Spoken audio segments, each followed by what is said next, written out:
Hello, hello, hello. I know. Whoa. Somebody said to me I have to be a host. Now I Yep. shout like a maniac. Anyway, doesn't Yep. work like that. Anyway, hello, people. Whoever you are, Miss O is here. So if you are still here, Miss O, thank you very much for tuning up. Hello. So hello. Uh, so we're back. I'm back. Had a journey. I came back from it. I've seen a Right. lot.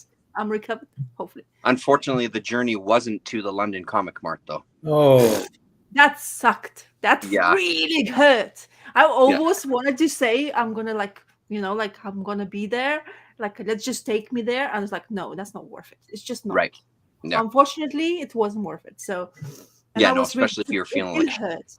Yeah. Yeah, it just I was like zombie in that time. So, and I was watching your guys' show. And I was like typing, and then suddenly I just like didn't realize I probably fallen asleep a couple of times. Not Yeah. because of your show was boring, but just because I was so bloody ill. That's what I've So I always was said like, about us. We're nice at conversation to put you to sleep. yeah, yeah, yeah. So and all of it that was like interesting to what while I was watching was perfect. I mean, Yeah. I was so gutted. I was like, oh, I have a question, and it's like, oh bloody hell, I have to type. Sorry, but Right. it's actually nice to be live. It's Yeah. nerve wracking at points, but Yeah. it's nice to be live. Yeah. No, for sure. Because it's so much easier because at that moment you have like, oh yeah, I have a question, but typing, I forget the question. I was like, oh, I'm sick. I pretend I'm okay. Right. But anyways, so we're back. Well, I am back. Terrence is being a proper trooper and he's just Still waving here. that bloody Sunday chat flat. Still going. Yeah. We gotta keep the Sunday chat going. I was Yeah. there Yeah. with bells So on. yeah, so thank you to you for doing that, and hopefully I'm gonna continue, go through stuff. So my internet is gonna play around, of course, just because. Why not? Yep. I'm hosting. It always happens. So before we chat comics, I of course want to talk. I had time to We should watch first stuff. maybe introduce Donald Rex, though. Make sure that Oh yes, we But say it's like an hello to our special old-timer. guest. hello. Hello, Donald. Yeah, I How was- are you today? Very well. Yeah. Very Yeah, well. good. Thanks for joining us. It's great to see you again. It's great to be here. Yeah. You see, I already think Donald Rex is just a part of the crew already. So he's Yeah. been here, done this, So, so thank you very much, Donald, for coming back. It's lovely to see you. So yeah, hope you're doing well. Did you enjoy? I hope you read comics, and we really gonna listen to your tales. Hopefully, Yes. you'll be sharing. Yeah, be glad to. Okay, wonderful. Okay, so before that starts, I'm going to talk about a bit of movies I've watched. So I finally waited and persevered to not go anywhere cinema, but watched Black Panther. Ah, nice. And I loved it, and I loved Namor. I don't know what people thought about Namor, but I love that. I like the costumes. I like the underworld. Mhm. I kind of not freaked out about his feet. Really? Yeah. Those little, Okay. little I wings. thought they were totally ridiculous, but yeah, that's a minor. It's such a minor thing. Like it by no means like spoiled anything for me. Me and my son had a good laugh when we first saw them. We just couldn't control laughing. It looked ridiculous, but that said, it didn't take away from the movie for us. We were able to get back into it pretty easily. The actor they chose is great. He was good. Yeah. He looked really menacing and creepy, and I think Namor does have that to his side, especially got an intensity for sure. Yeah. Yeah, because knowing his background of first appearance in Fantastic Four and how obsessed he was by Sue Richards and all that kind of stuff, creepy vibe, he had kind of similarities to that, a bit more in the movie scene. He felt like a bit more Mummy's troubled part because, he was born, and the way he was presenting himself, who he is, that everybody went probably excited because they mentioned the mutants. Yeah, that's right. So everybody went, ooh, probably crazy. For us, Angela Bassett stole the show, though. She was out, like, she's an outstanding actress anyway, and the ability to kind of throw yourself into a role that's a superhero movie, you know what I mean? Like, that's got to be somewhat challenging for an actor, but like, there was the speech she gives at the beginning where she's sitting in front of basically the UN, and it was amazing. She's a powerful actress, man. Like, I believed every single word that was coming out of her mouth, like it was really very, very well done. Like, such an amazing actress way before this, but it really was nice to see that level kind of come out. We were kind of surprised at how kind of emotional her performances were. Okay, Donald, are you watching any of the Marvel Universe movies? I see them sometimes when they come on TV. I haven't seen this new one yet. Yep. Okay. I'm interested to see it, but I don't want to pay to see it. Yeah. Okay. Yeah. That's a good strategy. It'll be around forever. It sure will be. Yeah. Yeah. Well, have you actually managed, or was it shown Black Panther somewhere already? You have like the first one, not the. Oh yeah, yeah. I saw the first one on TV. And did you enjoy that one? I did enjoy it. I thought it was a good movie. Yeah. I loved it. I mean, I guess I just like that kind of universe creating. A bit pompous in some points, like they do make it like a big deal out of stuff. But it's kind of exciting to watch it. Like it especially when the actresses like Angela Bassett, comes through and a shining light. Really, it makes you like really like believe, like you say, believe her, and like really be emotional with her as well. So it's beautiful when those kind of actors in generally have a that kind of roles is really nice to see. It's just exactly what you want. Yeah. Especially the caliber they have and experiences they can portray on the scene. So. And also, it's really hard to follow up that first one. Like, that first one, we really enjoyed as a family. It was one of the ones where all four of us absolutely loved the first Black Panther. We thought it was really well done and everything. Like, we really got enjoyment out of it. So it's really hard to follow up that, with Chadwick not being around and stuff, right? So I mean, this one didn't kind of live up to the first one for us. It was enjoyable, but yeah, it's really hard to follow that up. You know what I mean? Like, follow up when you have such a iconic actor playing a character that then just becomes that role. You know what I mean? That's very, very difficult, and I think they did great in following it up. It overall, we enjoyed it. I don't know if we loved it. We didn't hate it. It was just kind of mid ground for us in the Marvel movies so far, but there were some amazing scenes in it for sure. Was there? Oh, sorry, Donald. Go ahead. Was there another actor as Black Panther, or was no? They didn't do that. They honored Chadwick's role, and they had a really nice kind of bit at the beginning where it's his funeral and stuff. So they didn't say, "Hey, we're just going to get another actor." They used that as a moment of like, we're not just going to throw another guy into that role, and they kind of build off of that. And that's kind of the premise of the movie. Who is going to be the Black Panther? What's that going to look like? And so that's part of the storytelling for sure, which I thought was very smart of them to do, not just kind of erase him from the history and put someone else there. I think it was a smart decision. Yeah, I think it's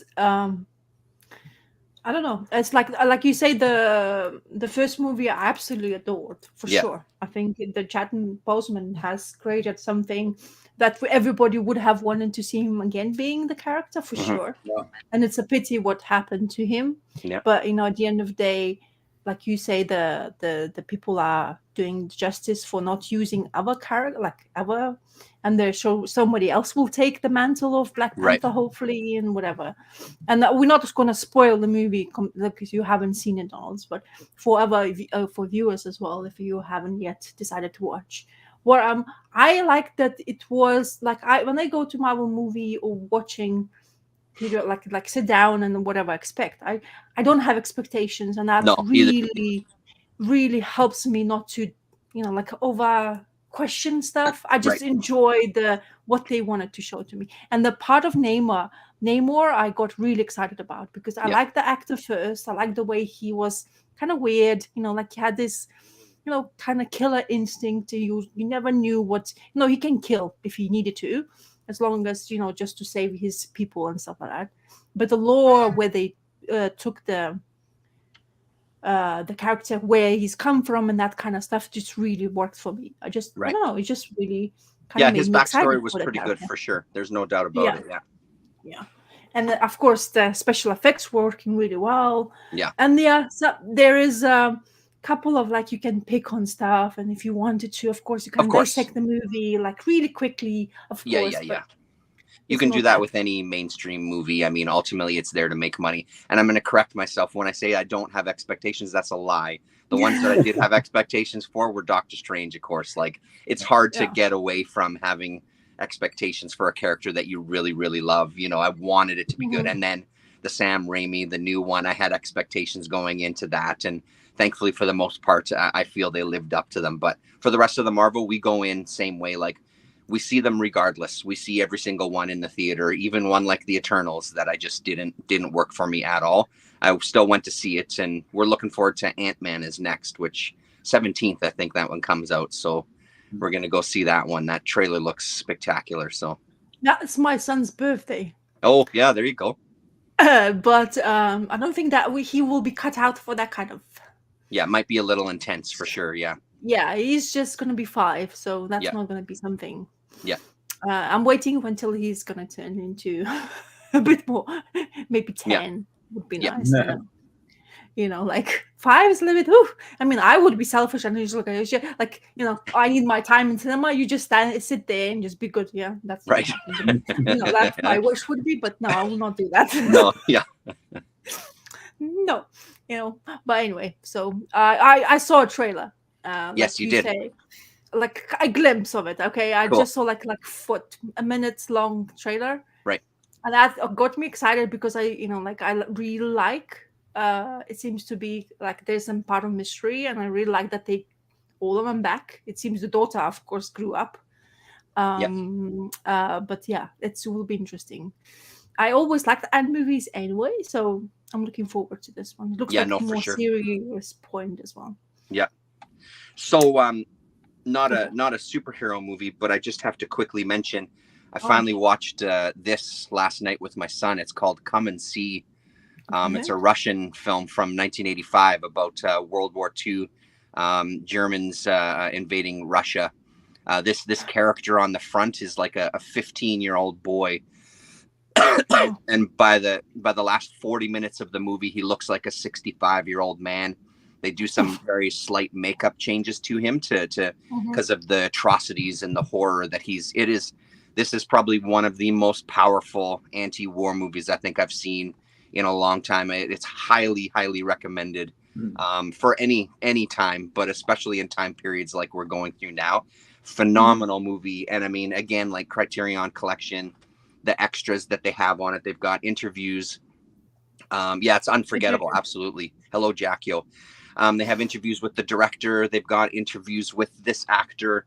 They have interviews. They have a bunch of interviews with people. I'm not going to list everything, but really, really nice to get also the backstory of making it and the director's personal experience with World War II Mhm. as a small child, huddling with his mother as they were getting bombed to shit. And, like it's like any good war movie, it just disgusts you about war and people wanting to kill each other. And that's ultimately the horrors that you're left is pretty amazing. It's pretty incredible piece of work. So I know it's not comics, but I just had to give that little shout out there because it was so impactful. I actually watched a new animated movie, Mm. Justice League of Society, Oh, wasn't it? sweet. Or um, Supergirl's kind of involved in going to be a. I forgot the name now. I know I watched it. Maybe I was just hilarious, but halfway through. Right. But I enjoy DC animated movies. Yes, they're pretty damn I good. know, like, I know all the story. They didn't do anything kind of like almost different stuff to it, but Deliverance was great. Supergirl was fantastic. She was as rebellious as you can imagine. Even though she's the older cousin of Kal-El, but she's because of the whatever happened to her, and she was like a time stream and blah blah blah, and she came to Earth and she's still young, which Mm-hmm. is like she didn't age a second basically. And she wasn't like she was just too much for Batman apparently, Right. or Earth. She was too brutal to everything. It was fun. I like the way they deliver those kind of stuff. It was entertainment, like, and the minute I see animated DC movies, I yearn for more. Right. and I really want more. I think their really strong point is animated movies. Yeah. So if I haven't watched it yet, if you kind of wanted just to go in to see a little bit of a flick of that, it's great. Yeah. It's Yeah, just, they really set the bar early on, especially their earlier stuff. Every single yeah, one. I remember waiting for the next one to come out because there were so many back to back that were just really well done, and interesting stories, and like I thought they did top notch work there. I haven't seen that said though. I haven't seen any new ones in I don't even know how long. I think the last newer one that I saw was they did a Justice League Dark one. I think that was the last one. But that one was like years ago at this point, so I don't even know how many. We years. never House of Mystery haven't watched yet. No, we haven't watched it yet. I don't think It's a short one. Actually, it's a 40. It's maybe not we long did. one. Yeah, maybe I'm forgetting. It. We might have, because it does sound familiar. Because House of Mystery was fantastic. Constantine Was there for. Yeah, I mean it was really short, and you know the story. If you know the lore, like what he knows. Yep. But it was quite brutal, to be honest. Like some of the DC movies I could just put next to my son, can be next to me, but that one particularly, no. Right.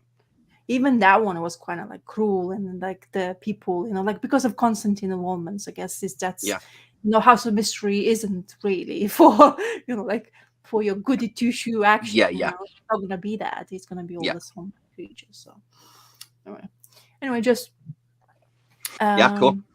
Yeah, so those are okay. Next will be who's the first to want. Well, I mean, before we get into it, last weekend, so we had Colin and we had For the Love of Comics, and Colin was talking to us, and I've been waiting for an entire week for this. But Colin was telling us about his time in Fantagraphics, and then Donald dropped a bombshell on us in the chat there, saying that mentioning briefly about his time working with Gary Groth. So now that we have Donald with us, I would love to hear him elaborate on how that, like what exactly you did, how that happened, maybe how long, and if you've got a couple of stories, man, I know I would love to hear them. Well, I met Gary Groth at Creation Convention in New York, and it must have been 1976 in November. And I was wheeling and dealing with original art and all this stuff, and I was just having a great time.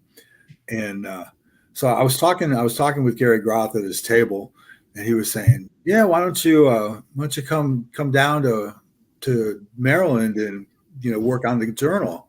And I was on the break from school, so I thought, why not? So I had to get my suitcase. It was I won't go into details, but I gave Gary my artwork to take to Washington, and then I was late getting back, and I missed the train, and I was like, oh geez, what am I going to do? So I took the next train, and so I made it. It was a whole big thing, and I made it to College Park, Maryland, and I got to Gary's house, and he had a big apartment where he. He had these big tables where he laid out the journal, and it was all done old school, where he would type everything up on his Selectric, and then they'd paste it up and put it together. Yeah, amazing. Yeah, and it was just like it was a real education on archaic technology. Yeah, I bet. And but it was like we were all really poor, and eating was like a problem. Like, and so every day we'd get subscriptions. People would send in subscriptions. It was called the Nostalgia Journal then. Yes. And people would send in $3, and we'd be ripping into these things, getting the money. And I remember, I ate a lot of oatmeal when I was sick. But one night we used to get, Gary would get invitations to go to screenings. And we went to the screening of King Kong, the Dino De Laurentiis King Kong movie. And we were coming home, and we decided to stop at this donut shop, and it was late, and they were getting ready to close. And, Gary was talking to the girl, and he says, what do you do with all these donuts when you close? And she says, well, we just throw them away. Yeah, of course. Yeah. He says, you want them? And he says, yeah. So we got this it was a huge bag. It was one of those flour bags. It was like 2 feet tall, full of donuts. Yeah. And so we're driving back to the Gary's apartment, and we're just laughing, and we're just so stoked that we've got this big supply of donuts. Yeah. And we stopped next to somebody, and Gary starts throwing them out the window. I mean, that's just like Robin Hood. He was very high-spirited kind of guy. Right. So that bag of donuts hung around for a few days. And Gary's apartment was on like the 8th floor, and on the balcony you could look down, and there was this guy had this brand new Corvette. And so we would go, we were throwing donuts down on his Corvette. They were probably hard as a rock by some point. Yeah. But yeah. So you worked on Nostalgia Journal. Like, so did you help with layouts? What was your? Mainly what I did was open mail, and and I would do some proofreading, and we went down and pick up the issue of the journal and took it back, and put the labels on, and sorted them to go to the post office. Just mundane things. I didn't really do anything significant, and I was only there for one issue. Right. And but one of my friends from Twitter posted the issue that they mentioned me, and was December 76. Okay. And it's Comics Will Ruin Your Life. I don't know if he's listening, but it was interesting to see. I hadn't seen it in a long time. Right. But one story about Gary that this was in November, and it was cold. And, and so I was like, I wasn't really dressed for the winter. I didn't have that many warm clothes, and I was like, turn up the thermostat. And Gary was like, "Don't turn up the thermostat. We can't afford it." And so one day I turned up the thermostat, and he came out with a bow and arrow. And he was like, if you touch that thermostat one more time, I'm going to shoot you. I'm like, okay. Hilarious. Unfortunately, the December is one of the issues I don't have. I've only got 3. Oh no, I've only got 2 of Nostalgia Journal, but I'll have to keep an eye out for this December issue. Oh yeah, that is a Nostalgia Journal. Yeah, somebody sent me he posted it on Twitter, so I've got I should have made a scan of it. I could have put it on, but that's okay. But anyway, Gary was he's a good-hearted person. He can be hard, but he's really an interesting guy to talk to on any subject. I mean, he's got opinions, and they're thought out opinions. He sure does. Yeah, that's right. Yes. He's not just talking out of his ass. If he tells you something, he's thought about it. Yeah. Oh. Yeah, no, that's a very good point, because I mean, he definitely has that reputation of being such a hard ass. But that's good to know. It's not just arguing just for the sake of arguing. It's stuff that he's thought about and has opinions on, just like all of us do, right? So that's very cool. And he really influenced me on like things I read. Like I saw books on his bookcase. I said, well, I want to read this, because I was like, I was like aspiring to be like Gary, because he was like a very intelligent person. And so some of the authors he read, like Hunter Thompson and Herman Hesse, and just a wide variety of different authors that I saw on his bookcase that I read. That when I took away, and when I went away, I looked for these books to read them, and I have to say, it really had a big influence on my life. There you go. Yeah, hello, Gary Usher. Oh, Gary Usher is one of my little Twitter friends. How you doing, Gary? You and me both, Gary. You and me both. I may have received a little surreptitious hello, Rickard. Surreptitious video from somebody who currently works there, showing me kind of the layout of the basement and walking through the basically the Gary Groth, Kim Thompson comic collection, and just showing off the rooms, and it's just astounding. So I can only imagine the types of stuff, even in those early days, he would have had on his shelves. He seems like a guy that, again, like, he took it very seriously. He's made a career out of it, but even those early days, I'm sure he had a bunch of eye-opening stuff. Was there anything that stood out to you, or do you remember? He had a couple of filing cabinets, and I didn't, I kind of surreptitiously went into one day. I didn't really, I didn't ask him, or I just looked, to see what was there.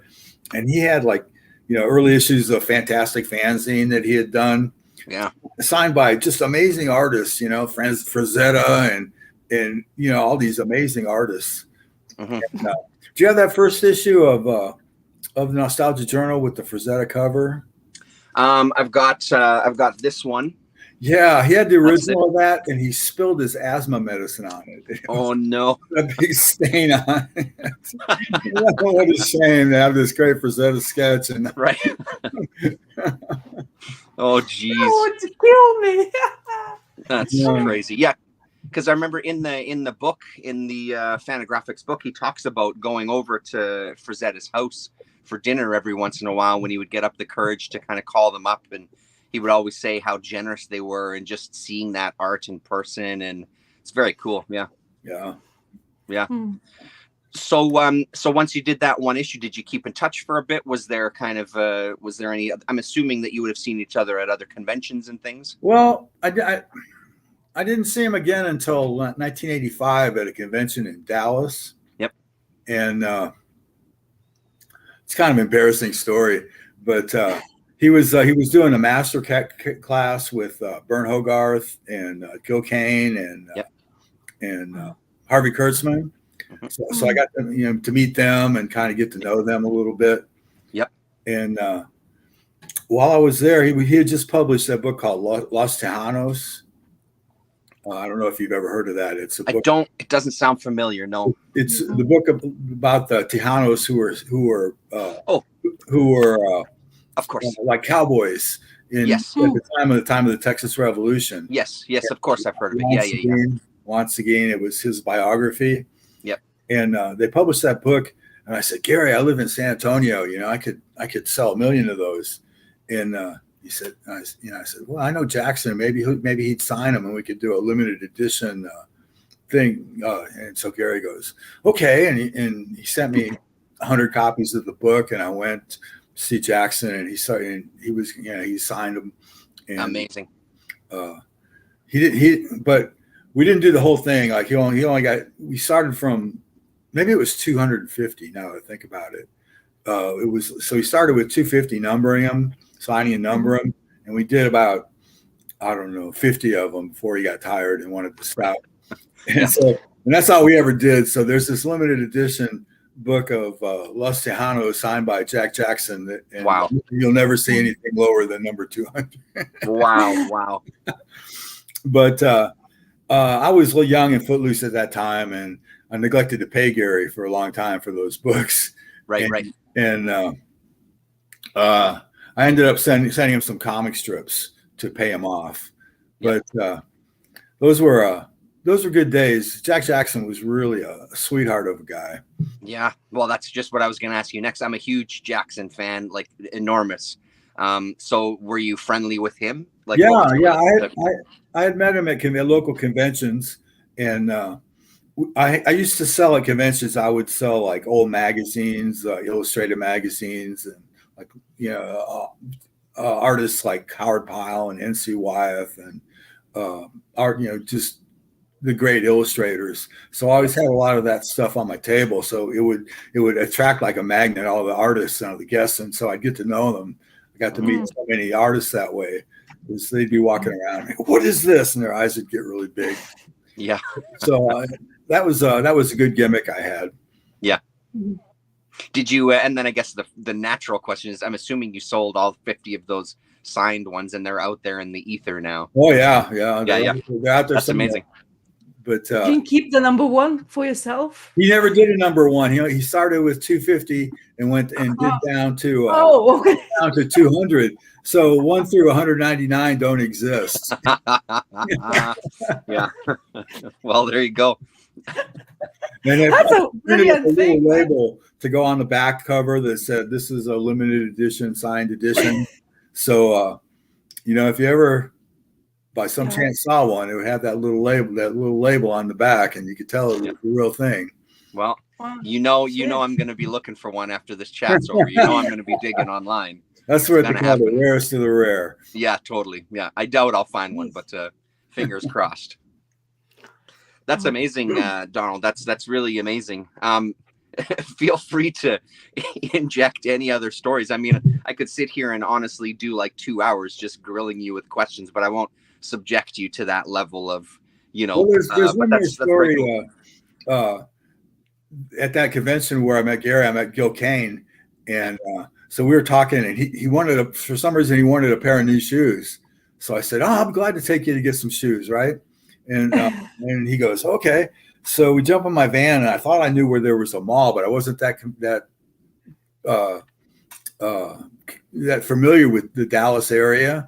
And so I'm driving, I'm looking for this mall, and we're driving around looking, and he's just talking. He's so affable, you know. And so after we drove for about half an hour and couldn't find a mall, and he's like, "Well, my boy, I guess this was not meant to be." And took him back to the hotel. He never did get his shoes. But I got to spend time with Gil Kane.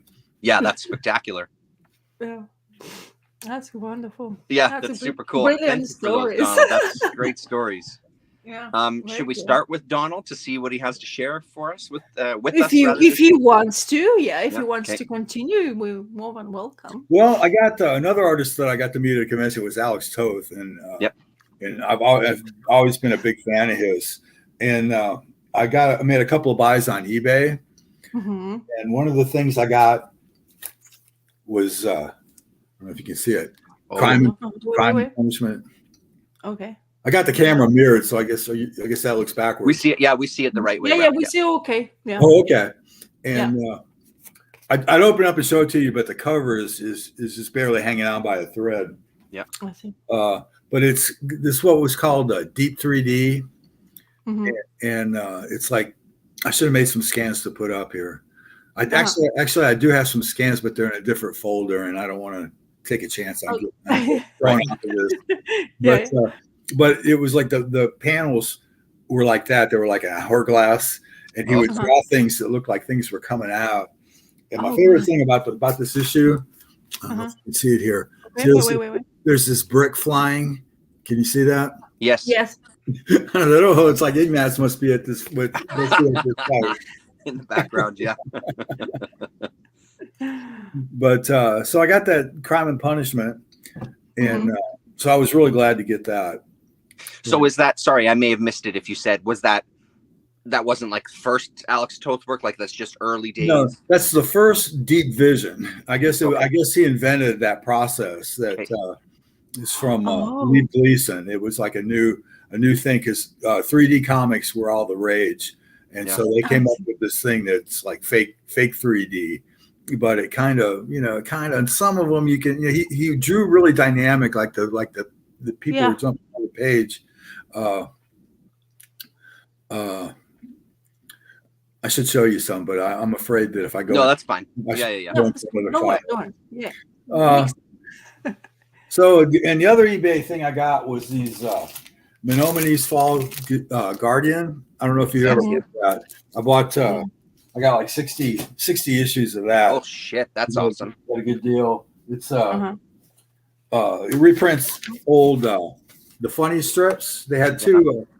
The Menominee Fall Gazette, which had all the adventure strips, and this prints the funny ones like Conchi and BC and Old Popeye. And you know me, I love comic strips. Yeah. And I saw these on eBay. The guy had a good deal on them, so I thought, well, I'll go ahead. Wow. I'll go ahead. Yeah, I've got a couple of those, and I really enjoy them. So, do you know can you fill us in a bit of the history? Were they one of the first to kind of publish strips in this way, or what was the backstory? They were. They started in the 70s, I would guess 73 or 74, and it was like it's printed on very good paper. The paper has held up. It's not yellowing. Yeah, it looks white. Yeah. And I guess the guy, his name's Mike something. He negotiated with the different syndicates so that he could he started with the Gazette with all the Superman and Tarzan and all the adventure strips, and that ran for a year or so, and I think it was like $1 an issue, and they came out with the Guardian a year later, which we did the funny stuff, and it was smaller. It was only 16 pages. You could subscribe for like $2. I don't know what that means. Trompe-l'oeil, like creating something that looks three-dimensional. I see lots of guys doing like these chalk drawings on sidewalks, for example, to give it this three-dimensional look. It's about like the perspective and all that. Yeah. Like he draws something like somebody throwing a rock and it's coming right out, and it's like, it's an interesting process. Maybe if I'm on again, I'll show some. Yeah, for sure. Hey, Andrew. Hello, Andrew Lopez. And lost my train of thought. Oh, well, that's about all I have to say about that. That's great to find a huge lot of those for sure in one swoop. Yeah. I was glad to get them because like you see them on eBay and they're asking like $12 a piece for them. I'm like, it's just not worth it, But this guy had a whole bunch, and I made him a lowball offer, and he took it. So amazing. So it was good. Well, and that's the thing. Some of those guys, they may have had it posted for a long time and nobody's even looked at them twice, right? So you can still get some deals. Yeah. When they originally posted, like the printed, I mean, when this originally these ones I got are all from 1974 and 1975. Right. Okay, cool. And there's just they're delightful to me. I just really enjoy it. Cool. Yeah, that's very cool. That's amazing. It's really great. All right. Okay, Terrence, do you want to go or? Sure, I'll go. One of the standout reads of the week, if I'm honest. I follow him now on Twitter. This is Feral Star issue number 0 by a guy, John Burkett. So I was chatting with him very, very minimally, very briefly on Twitter, talking about, is there more coming? And he's saying he's working on the next issue currently. This was even better than I thought it was going to be. So one of the things that drew me to this was the artwork. And I can show you a couple of panels, like the look on this woman's face, even like the subtlety of just like biting her lip and, chomping on like a cigar. Amazing art in this, and a really fun kind of sci-fi story. They're like scavengers in space, and they have a job to go, and there's a ship that's been stranded in space, and they're going to go and salvage what they can. There's a little bit of a mystery of what happened to the people, so it's very much in the vein of like Alien and Aliens, those movies. For sure.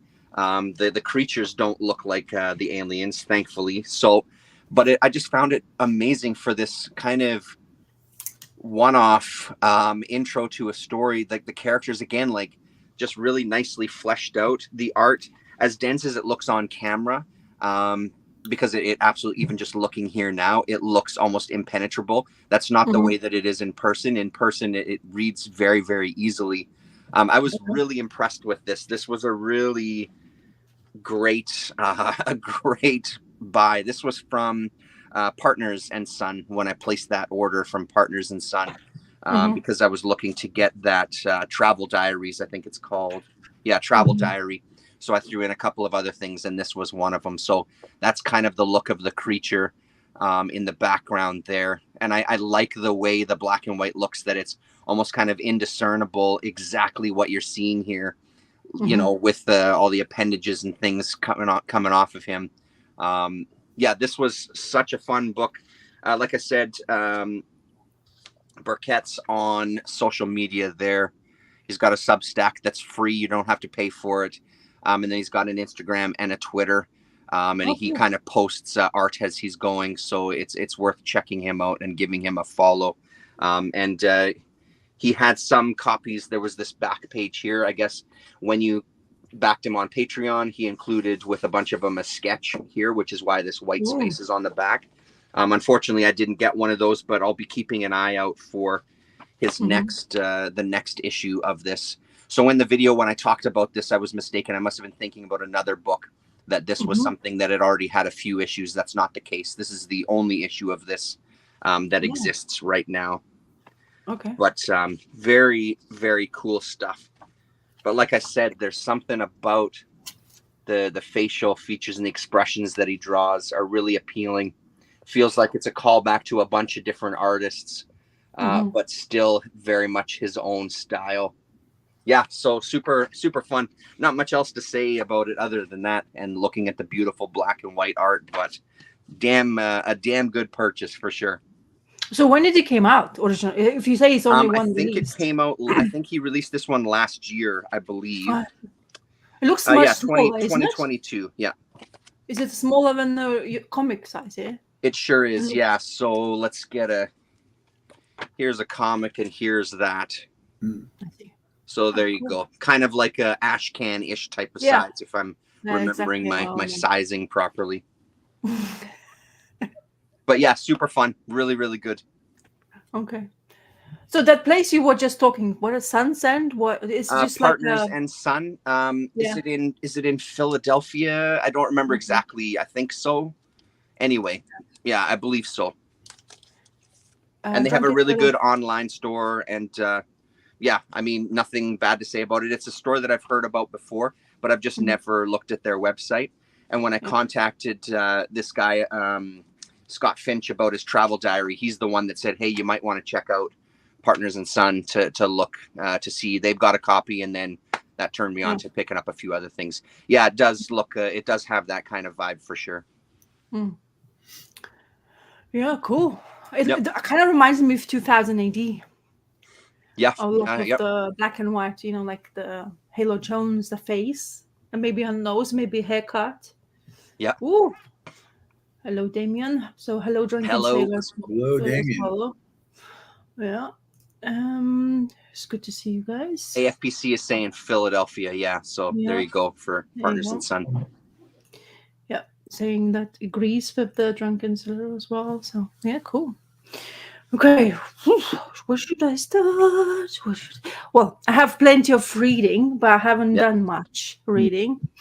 Unfortunately, been ill. And I had really bad luck with that kind of stuff. So comic books wasn't something I could concentrate on. Actually, I tried. I was reading. It's just an honorable mention before I start talking about this comic I'm going to talk. But I was reading digital comic. It's one of those new Red Goblin issue #1s for Marvel, because I curiously want to see all the stuff. And I was reading and I couldn't concentrate because I started feeling dizzy. And I was like thinking, my God, is it this comic make me dizzy, or it's just me getting sick? So, right. It seems to be I kind of enjoyed it as far as what I read. But, you know, like Marvel, if you start to delve into new Marvel, it seems to be, it becomes like you start to be overwhelmed because there's lots of happenings. I know about Red Goblin because somehow I got on the hype train and I got his first appearance when it came out.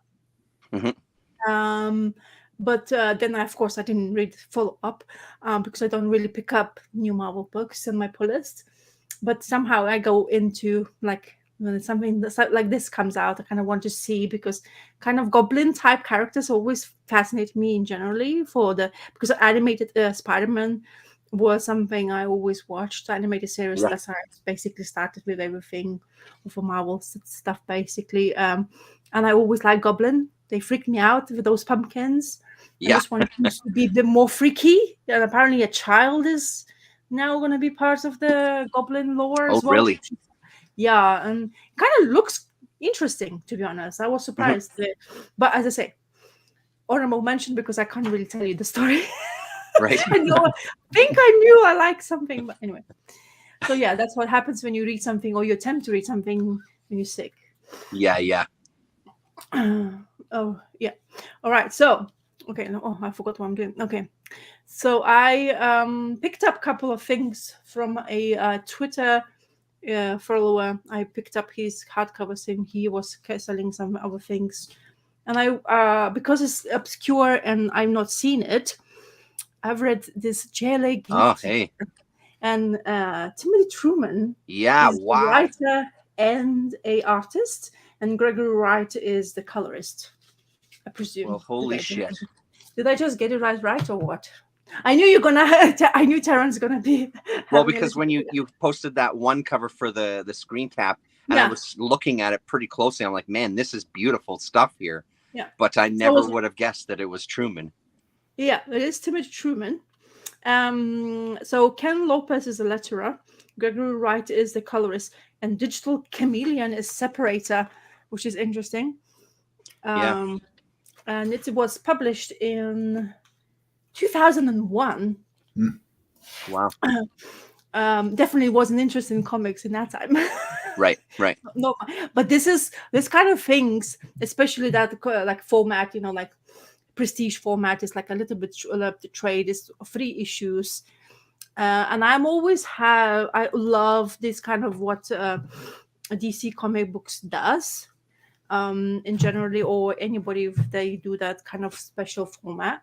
And it's something, of course, I'm showing all the following covers just why not. So I was definitely wanted to. I'm curiously to see what's going to happen, and it's a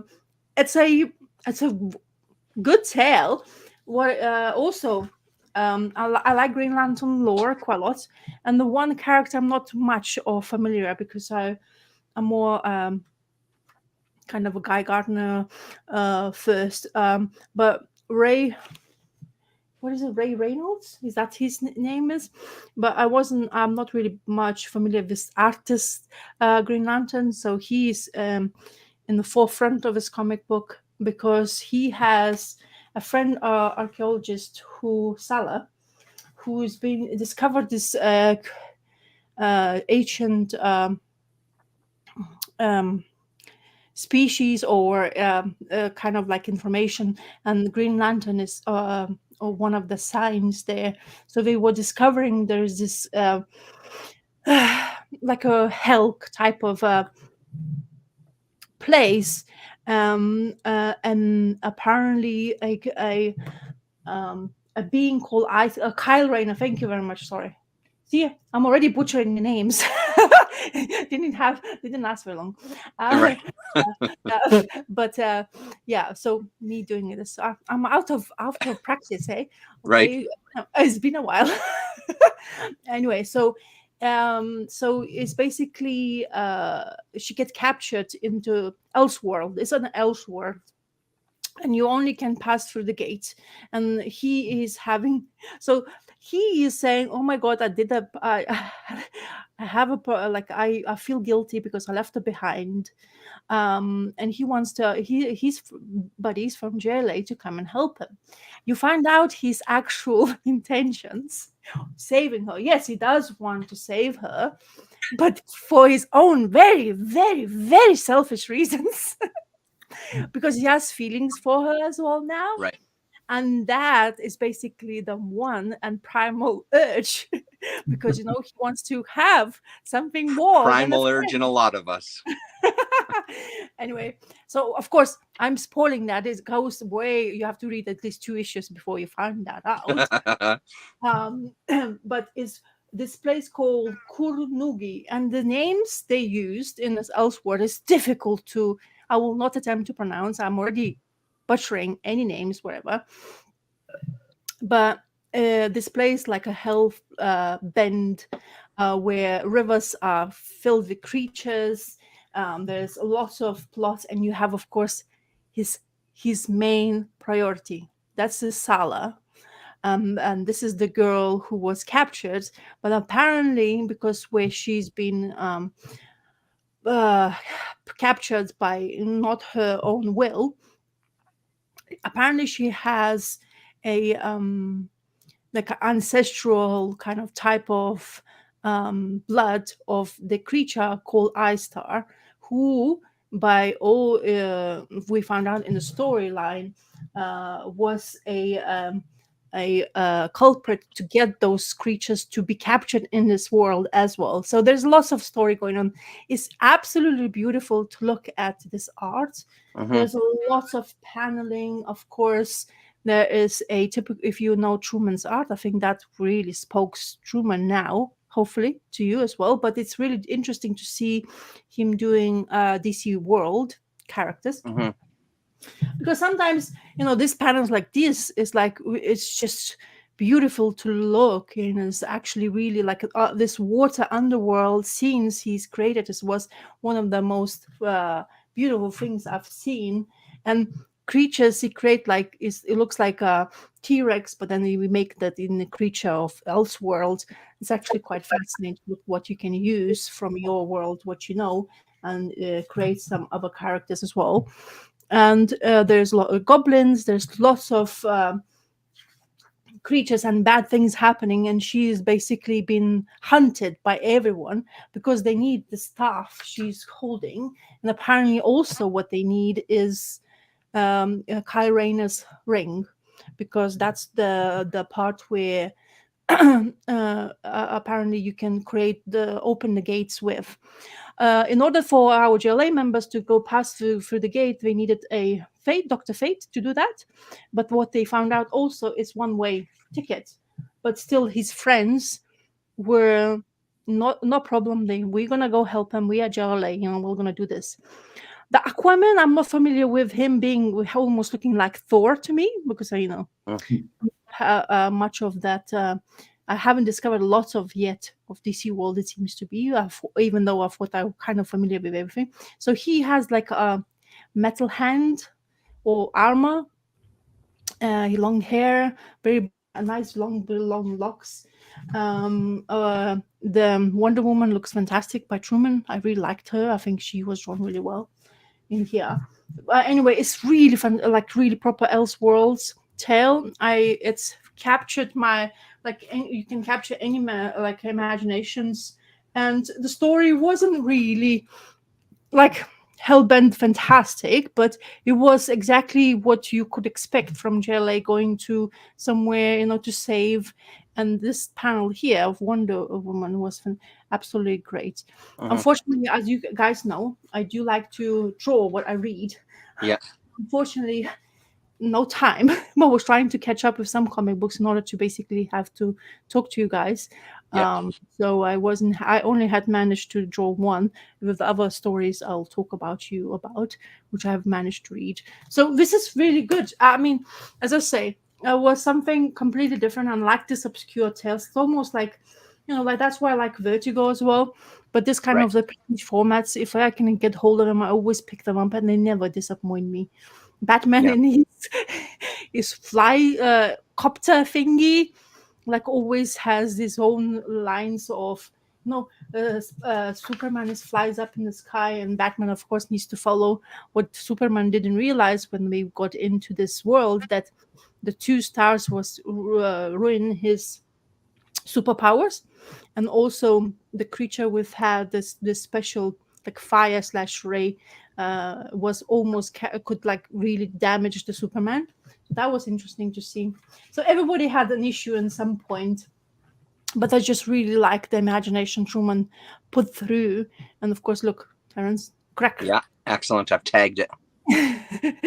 Yeah, so it's just it was not waste of basically time for me as well. Sometimes you over like, is it really for me? But I enjoyed teams like this come together and to do some storyline, and they had to, even like in order to escape this world, they had to do some quest, which is kind of like really did entertain me as well. So definitely fantastic little thing. So if you guys get hold of cheap, I highly recommend this, and especially for Tim Truman fans, it's something you really look at, because you not always see him. I don't know how many times has he worked for DC Comics. I know he's done a couple of things, like a Jonah Hex. He did a couple of Jonah Hex miniseries, I think, if I'm remembering that right. So it's called what? JLA Gatekeeper? Is that what it was called? Yeah. There you go. Just to show you again. Yeah. And then the little bit of that I've read from Elseworlds rather, they're usually pretty fun because they don't have that restriction of having to stay, with the Bible of the characters. They're kind of free to do whatever the hell they want, which always makes it pretty fun. So that looks pretty cool. It's weird seeing his stuff colored in that way. Like, it doesn't feel like it's colors that I would associate with Truman. So there's pages that looked really good and some pages that I'm just not really sure about, but just also seeing it on camera is always a bit different. The thing is, the colorist is not him. so Yeah. it can change. I don't know what digital separator does, and that's in 2001. Are Probably they? gets the art ready for printing, I'm guessing. I presume so. But yeah, in some points, it's so much like, as I say, there's some like there's angles of people where really kind of look off-putting, to be honest. Right. But there's some places where he's absolutely smashing it, and you're like, so what's going on here? Like, did he have a moment, or is this just the printing or the coloring, or whatever happened there? But as I say, it's really kind of interesting to get.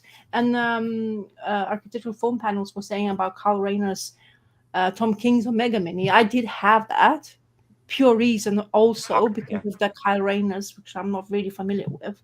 I did pick that up, and I probably only one Tom King thing I actually enjoy, because Yeah. I'm not a fan of Tom King, to whoever is not aware, but I don't tend to get hold of his stuff or collect man, it here. you got to read Human Target, man.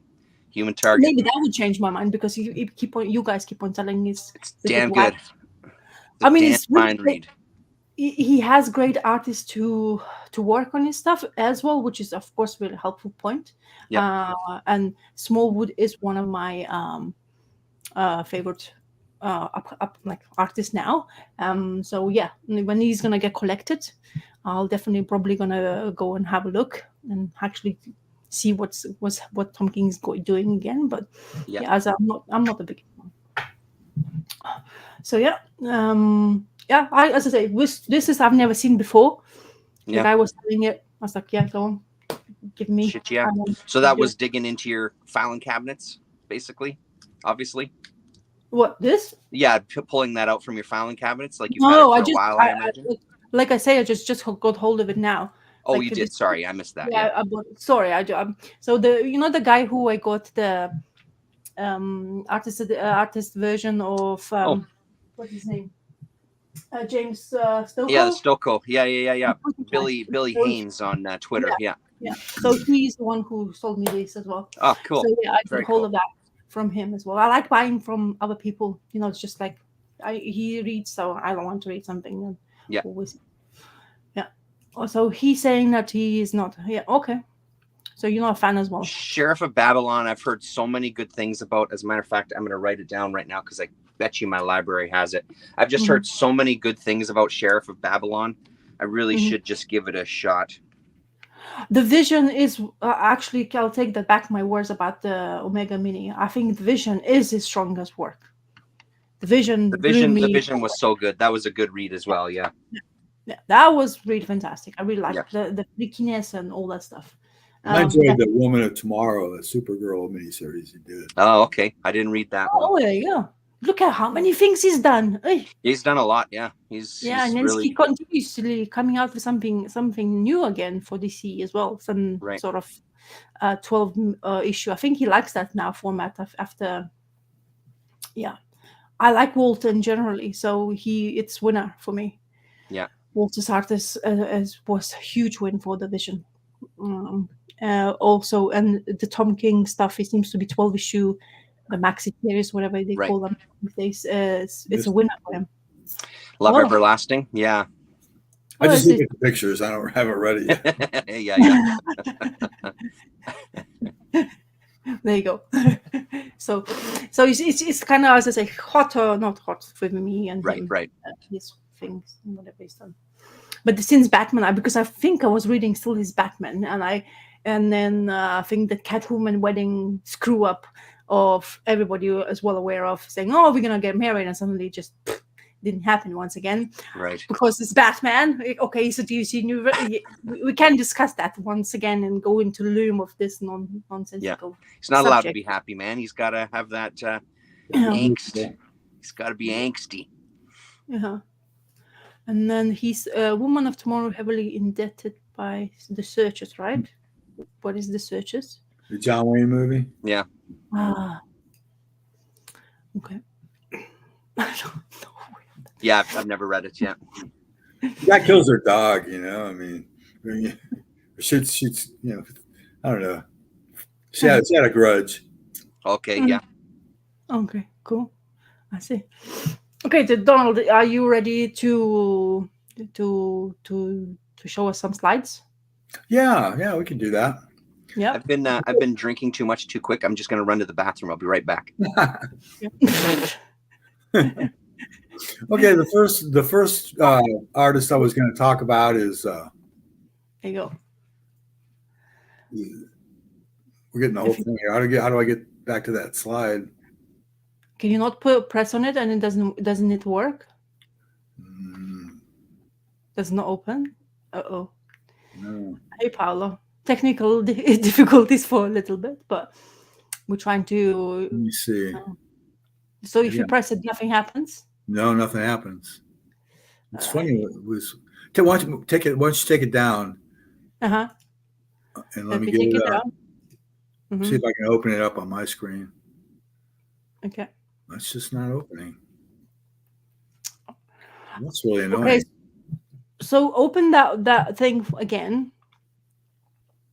Oh no. That's not it. No, it's a different folder. Okay. So it's not going to work for you. Oh, what a shame. I was working earlier. I wonder why. I think it seems to be, that means that you have to individually open the folder you want to share and then add it to the, and try again then. Yep. Yeah, do that. Okay. There it is. I picked this one because the people can read the gag pretty fast. Okay, so wait. So wait, Donald, you need to go to the present again and put it through. All I'm seeing is the. Yeah.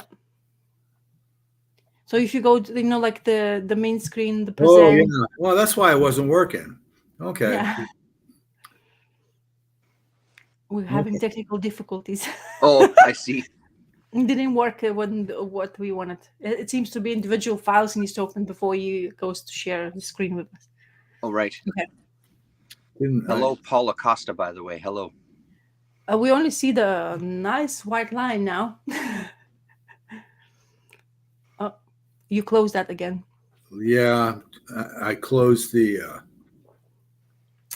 Yeah, but now I can't see the share. Mm-hmm. My computer is apparently not equipped to. Let me try this one more time. Yeah. Okay. It's quite difficult to do this. Okay, it is. It's really finicky for some reason on StreamYard, because I remember doing some streams before and having a hell of a time getting stuff to queue up and show, and it took some fidgeting. And on the phone, I can't do it at all. There's no option for it at all. You're not seeing it. Yeah, we do. We see it now. Oh, okay. Cool. Yeah, there's a whole 4 things you have to do before it comes up. Yeah. Yeah. Yeah, they don't make it super easy. Can you see the whole thing, or is it cropped on yours? It's cropped. We see 3 panels. Yeah, we see 3 panels. Yeah. Well, this is William Overgaard, who was he was an artist all the way back in the Golden Age. He did a lot of things like War Against Crime and Crime Does Not Pay and books like that. But then he started working with William Saunders on the Steve Roper strip. I don't know if you've ever heard of that. That was a long-running strip. And then in the 80s, since 1984, he did his own strip called Rudy, about a talking gorilla or talking chimpanzee who goes into it. I'd like to go to another strip, but let's try one more time. Yeah. Okay, go on. Maybe I've got it.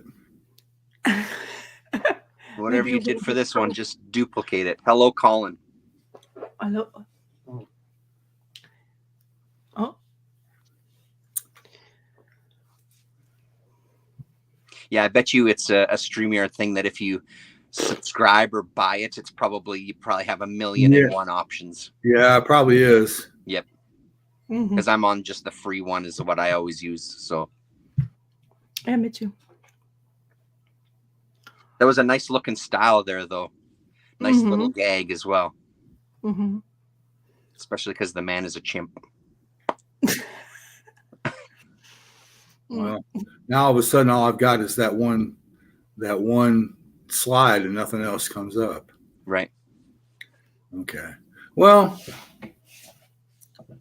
I hate to burn time here. That's okay.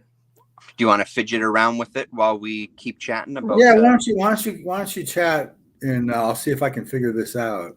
My suggestion to you would be, like, on your computer, open the folder and open up every single image that you want to show.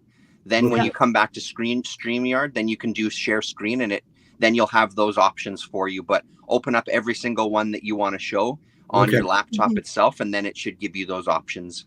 Okay, great. Because that's what I've done in the past, and it seemed to work. Okay, Terrence, you now take it away. So I'll quickly talk about the rest of because I've read everything that I got from Partner and Son, and they were fun. So Cactus Forest, I got it because it was a couple of bucks. The coloring looked intriguing. Not much of a story, but I do really like this kind of felt marker style coloring, because I love that you can see all the lines and the supposed imperfections. I love that. It's not much of a story here, but I'm glad I gave it a shot. It's an artist that I will look for again, Cameron Arthur. And then there's email there. So that was fun. Hypermutt, this is issue number 2.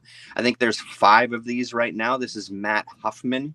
And this was pretty great, but I felt like I was jumping right into a story where I sort of could figure out what was going on, but not quite. And I also love that kind of the first 2 panels of the story are on the front cover, because as soon as you open it up, then you get this building collapsing across these 4 panels and another building popping up in its place. So I thought that was really nice. And I said it before in the stream where I showed these off, I love that art style. I love that kind of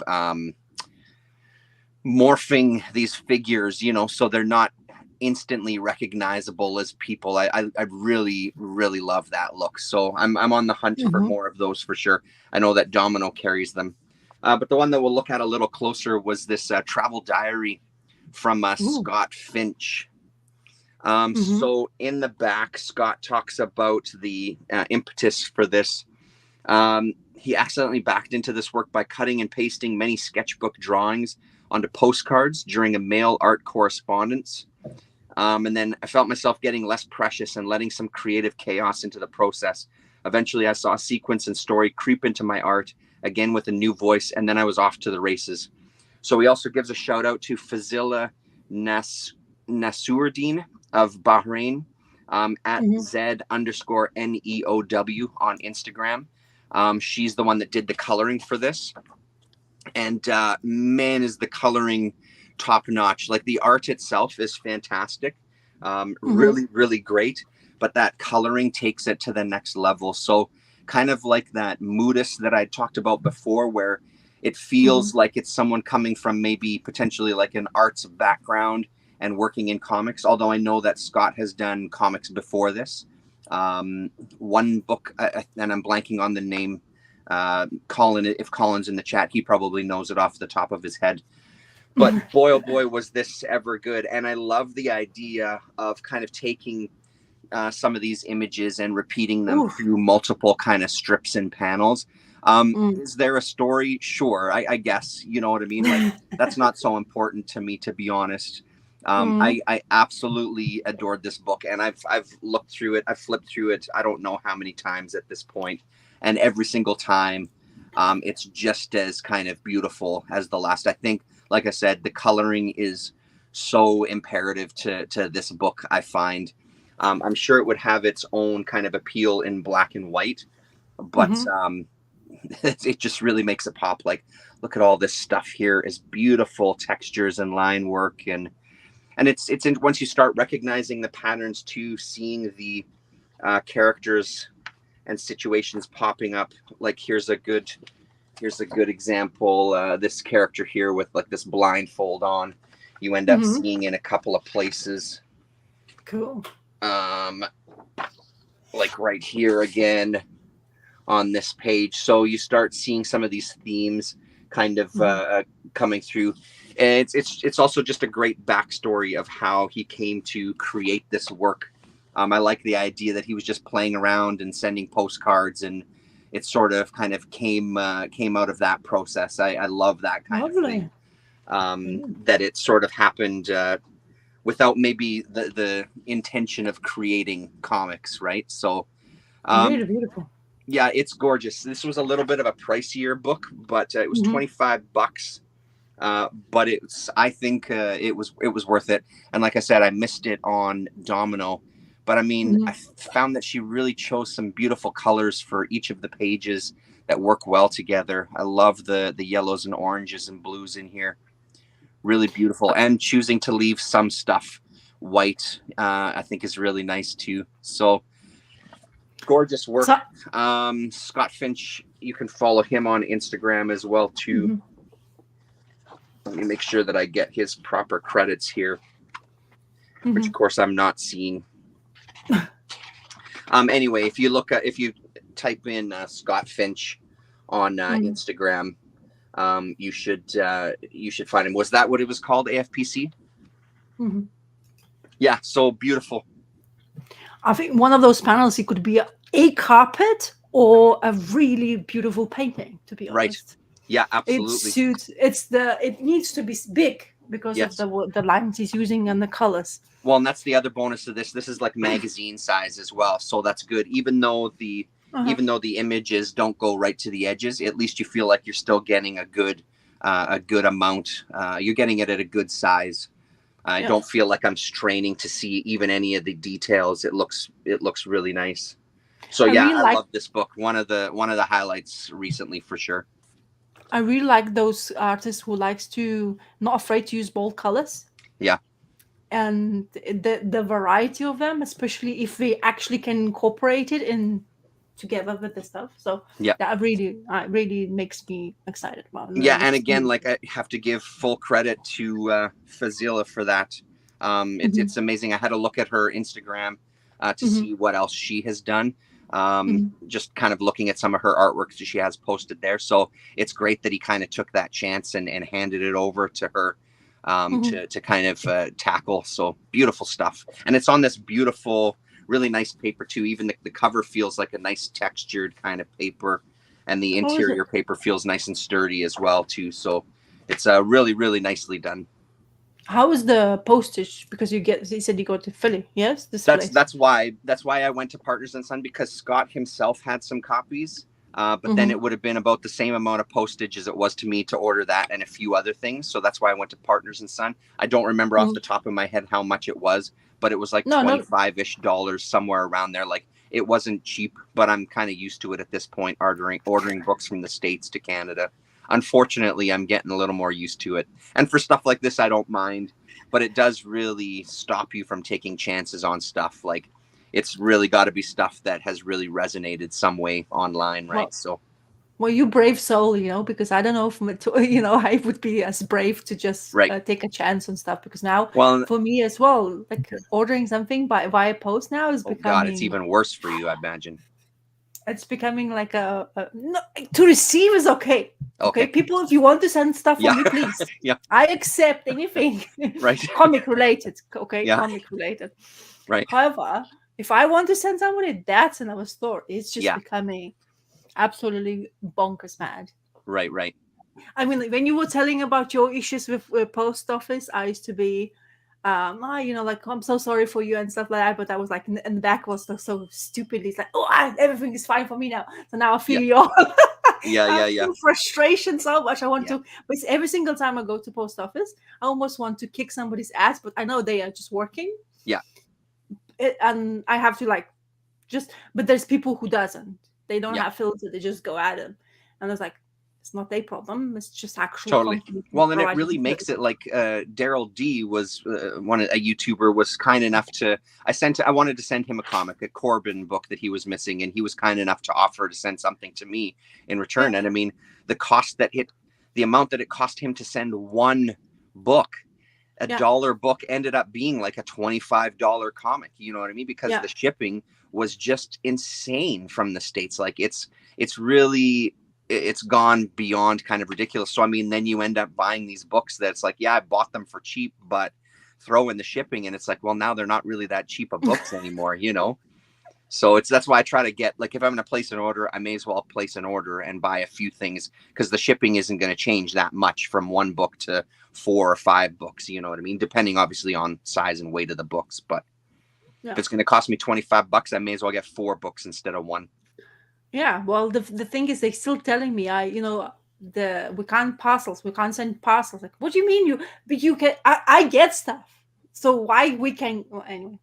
Yeah. It's another excuse and another topic, which just makes me absolutely mad. Anyway, So it's my turn. So I have another thing I got from that Twitter guy. Another prestige format, which I had an issue, but never able to complete the series. And I am I'm fascinated by this character. I actually even want to have an action figure of Martian Manhunter.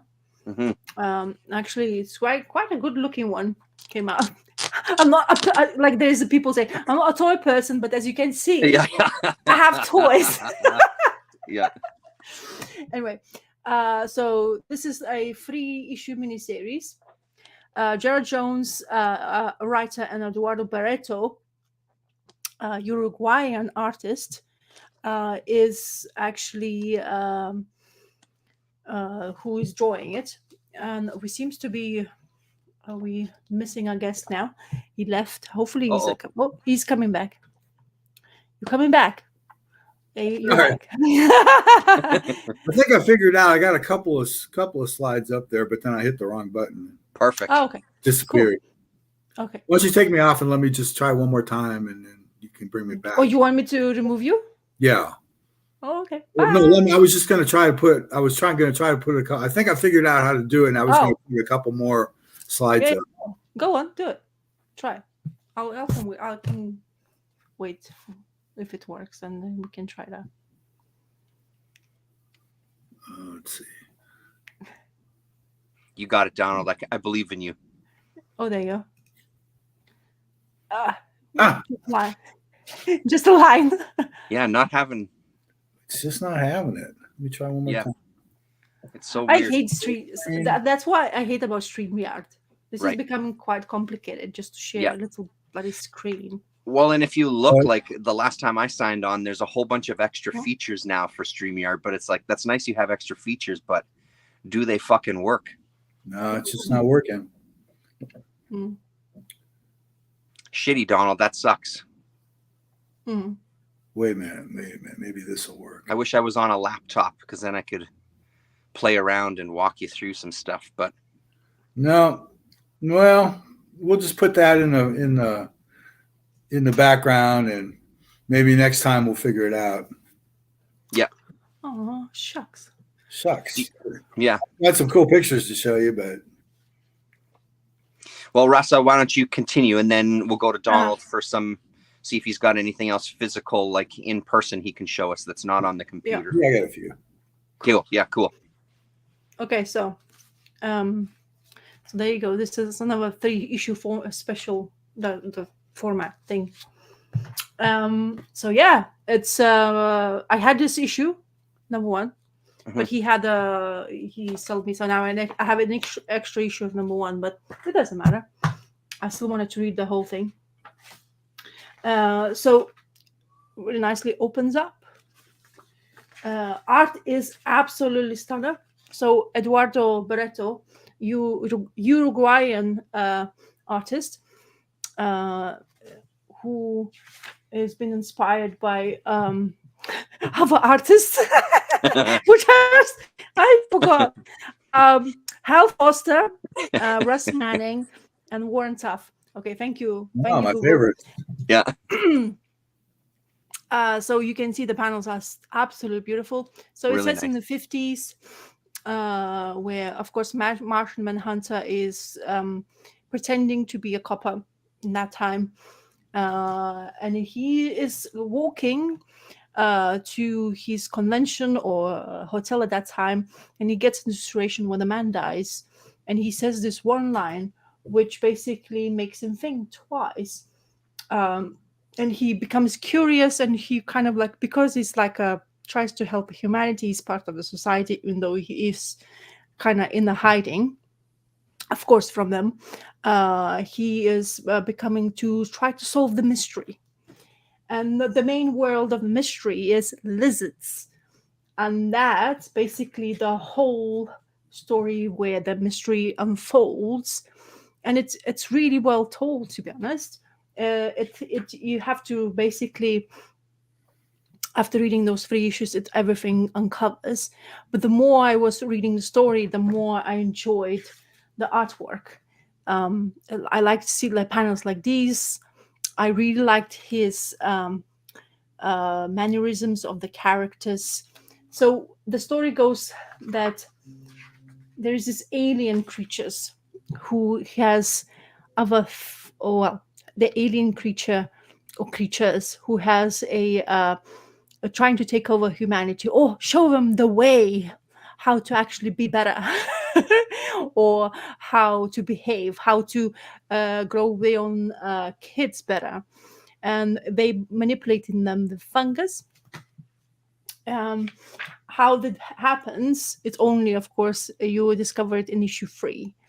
But it's really kind of like a nice detective tale, the Martian Hunter, in that time of the era where people wasn't really kind of trusting each other due to war. There's this music happening, but television takes toll on the young people. They want to even take over the taste of music, the one they how you wanted to, like, hidden messages, I guess, inside of music for the younger population to be basically taken over. And our Martian Manhunter had to basically solve this mystery. He wasn't really doing well because he's the detective from a different state. He's in New York on a convention to basically learn, I guess, being better detective or new ways of discovery. Science is going to be kind of is that time of era where it's going to help you to solve the murder mysteries. Forensic science. And so but unfortunately he got really distracted to this, and the people, while he was starting to ask questions, the people who is trying to do this deed, they were really trying their hardest to basically get to shut him up. So it's not gonna, that he wouldn't succeed. I really like the way it looks like this, like Yeah. his original form. I think this is fantastic. It had even him in animated movies or series, wherever Martian Manhunter has appeared, and I think it's just fascinating. Like he needs to look the same way. There's the other one, this look which he has, the cape and everything, is looks Classic. fantastic. Yeah. Yeah, the classic look. Even I told you about the action figure, it basically looks almost like that. Right. Uh, so I don't know if this is like action part of the for him, but that original figure just looks more menacing and more kind of frightful. Like he's Martian at the end of the day, Manhunter. And of course he's still afraid of flames.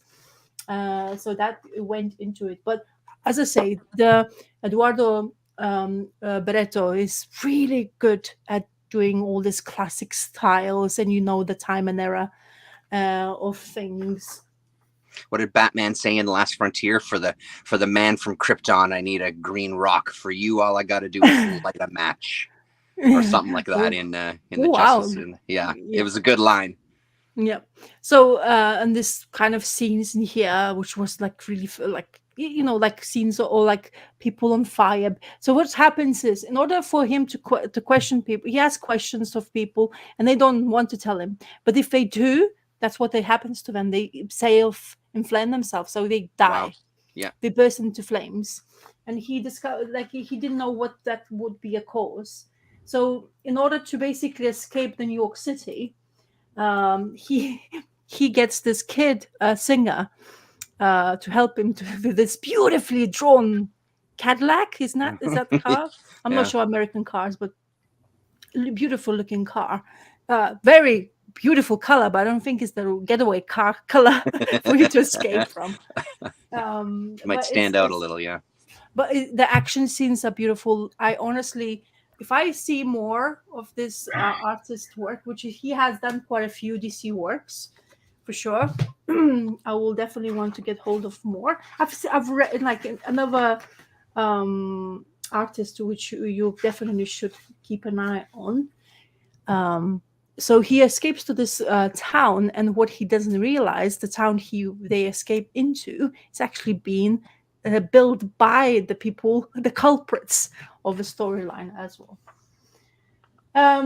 Funny part of this as well. There is this comic book artist who's been shunned away off from limelight because he was trying to leave the hidden messages about the day plan, but they didn't like him. Like didn't like it, of course. So they basically put him to shamed him to the point where comics is not literature. At that time in that era where comics weren't really something kids should be reading because it's not educational enough. So he was basically put to the point where he was not ashamed to become what he was. And he still start to publish some of the comic books, but they also were tried to get rid of them and kind of burn them apart. So that's what's interesting part, that the Gerald Jones was trying to create in the storyline. So fantastic, full of actions as always. And of course, in order to solve the mystery, you have to go to Cuba. And there's also nice flight scenes as well with the planes and him trying to escape another looks pretty sharp, man. I like it. It looks fantastic. Honestly, if doesn't do you any, like if it doesn't look as great, but honestly, in when you flip through it, it's absolutely fantastic. And they go to Cuba because that's where the source of the things. And another one, I don't want to spoil, but even Fidel Castro appears in this. So yeah, it's interesting. Really good story. I really liked who. I'm not gonna definitely. We're not gonna spoil who is the culprit. If whoever that hasn't read it, it's really good surprise because I wasn't even thinking about that. I knew the lizard part, but I wasn't aware of actual mastermind behind the storyline. So I thoroughly enjoyed this one. I highly recommend another prestige format if you can find them for cheap. Is it Elseworlds as well too? I think so. I think all of them are Elseworlds. I'm writing it down. I'm not sure if I'm correct though. If anybody of you guys who it would be pretty obvious on the front. It would say Elseworlds. I think I just saw a DC logo. Yeah, it is DC logo though. Yeah. So definitely maybe not. It looks really nice. I like that. Yeah, it's absolutely fantastic. I always wanted to. As I say, I had issue 1, but of course I haven't read it because I knew there's more of them, and it just looks like something you could have. Yeah. While I was talking, I saw that you were adding something, and I saw Batman. Oh, there you go. That's opened. Hey, look at that. Yeah, I got something open. Let me try to. Get closer. Pre-Elseworlds is what Colin is saying. Okay, yeah. Oh, very cool. I just the artist in generally, I think it's just put for his art and is well worth it. Oh, talking about that, I even because I had enough time, I drew. Hey, nice. Make yourself big again. Let's see. Okay. Yeah. So shit! Yeah, that's awesome. Hands. I'm sorry about hands, but I have to draw hands if I want to get better. Yeah, those hands. Hands look like he crippled himself, but hey, I try. Whatever. They're not easy to draw. Like no, they are absolutely wonky little things. Why we have them? Yeah. Yeah. Very cool. I like it. Yeah. So this is the one I managed. Sweet. Yeah. So I think the panel I got it from. Did I? It would be nice in comparison. I don't even know if I have. Sorry, I shouldn't be doing this, but I want to show you. It's kind of interesting. Yeah, to sure. See yeah.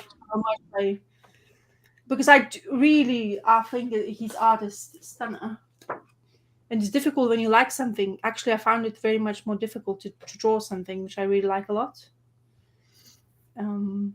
Because like you have. Oh, there you go. You have tension. Like in your brain, you start telling yourself, maybe too much. So That's the panel. Nice. And that's my attempt. I don't know, man. I'd like yours better. I'd have to say yours is better as well. Yeah, no, I'm not shitting Seriously? you. Like it. Yeah, I think so for sure. Well, It's killer. Okay. You don't make me blush, okay? So Yeah. I'm already red from the alcoholio I've been pursuing, but yeah. you're making me blush. Okay.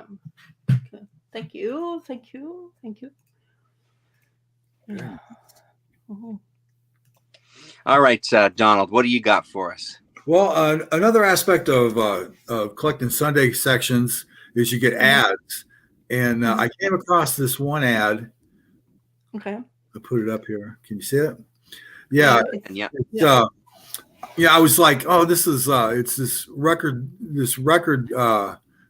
club that is saying, well, the other one you get 8 for a penny, but this one you get 8 for the price of one. And the guy goes, why is that a good deal? And he says, because you only have to buy one. You don't have to buy $60 worth of albums to fulfill it.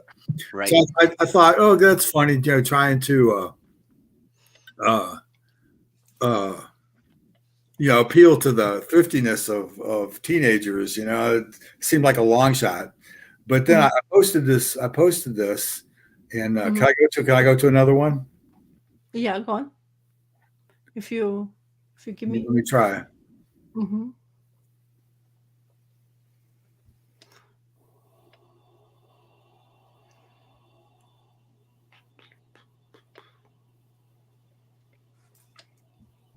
You can do it.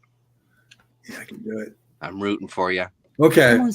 So I posted that, and Kyle Baker comes back and says, look, Kyle Baker's first published professional illustration. Nice. And I was like, oh wow. There you go. So so you never know what you're going to find when you're paging through an old comic page. That was from like I forget the date, 1980 something. Right. Must have been 84 or 85. That's super cool. Nice. That's pretty amazing. Yeah. Okay. Can we take that down? Mm-hmm. Oh, wait. Okay. Hello. Hey. Okay. I'm still learning as well. Figure out the mechanics of how to do it. So next time maybe we can, be ready and I can do it fast. Yeah. You've conquered it. You've started to conquer. But you still did it. That's the whole point of it. We're learning in the process. We all do. Do you have anything else to show us, like physical wise, with you, or did you have something else queued up? Yeah. I go to the comic shop usually on Friday, and I set myself $20, and I'm going to spend $20 and to see what I can get. And last week I got that last number one, nice, which is Nick Carty art, and it's like the brainchild of Sergio Aragona. Is about this Western character who, man, look at that. I mean, the art is just amazing. The art is beautiful. Beautiful. Oh man. I keep on saying I should get it, but I should actually get it, Yeah. I always wanted Backlash. It's not one that I see around when I'm out at little conventions and stuff. It's just one of those that people aren't selling if they've got them. That's beautiful. Yeah. Oosh. Yeah. Yeah, this is number one. Wow. And I was glad to get that. So also I got for my $20, I got this Thor. The cover appealed to me. It was Gil Kane. Mm-hmm. And the whole story is Gil Kane. And it's like, I don't know, it's some of the art I'm not that thrilled with. Right. Yeah. But then some of it gets like really excellent. So yeah, he was drawing these with a felt tip pen. So that was a good book. And also for my $20, gives you an exact idea of the range of my interests. That's the Yang. Really great. Oh, beauty. Yes. By Sanho Kim. Yeah. I think he's a Korean artist. But I'll show you. a little bit of his artwork. I keep hunting for these. I've got a few, but I don't find them very much. I remember when these were coming out, and I liked the artist. I used to pick them up once in a while. Right. But my budget was such that I had to pick and choose what I was going to buy, so I didn't get all the issues. Yeah. And finally, for my $20, I got this Captain America. Beauty. Nice. It's a Frank Robbins issue, which is always a thrill for me. I love Frank Robbins. Cool. Any older comic book, I don't know. I just like looking at art. It's just the paper gives you that. Just beautiful. Yeah. And this was the sweet time in Marvel Comics. They did it first. They would print all their comics face to face, and then they'd have ads face to face. So you didn't have to look at too many ads while you were looking at the artwork, which is pretty cool.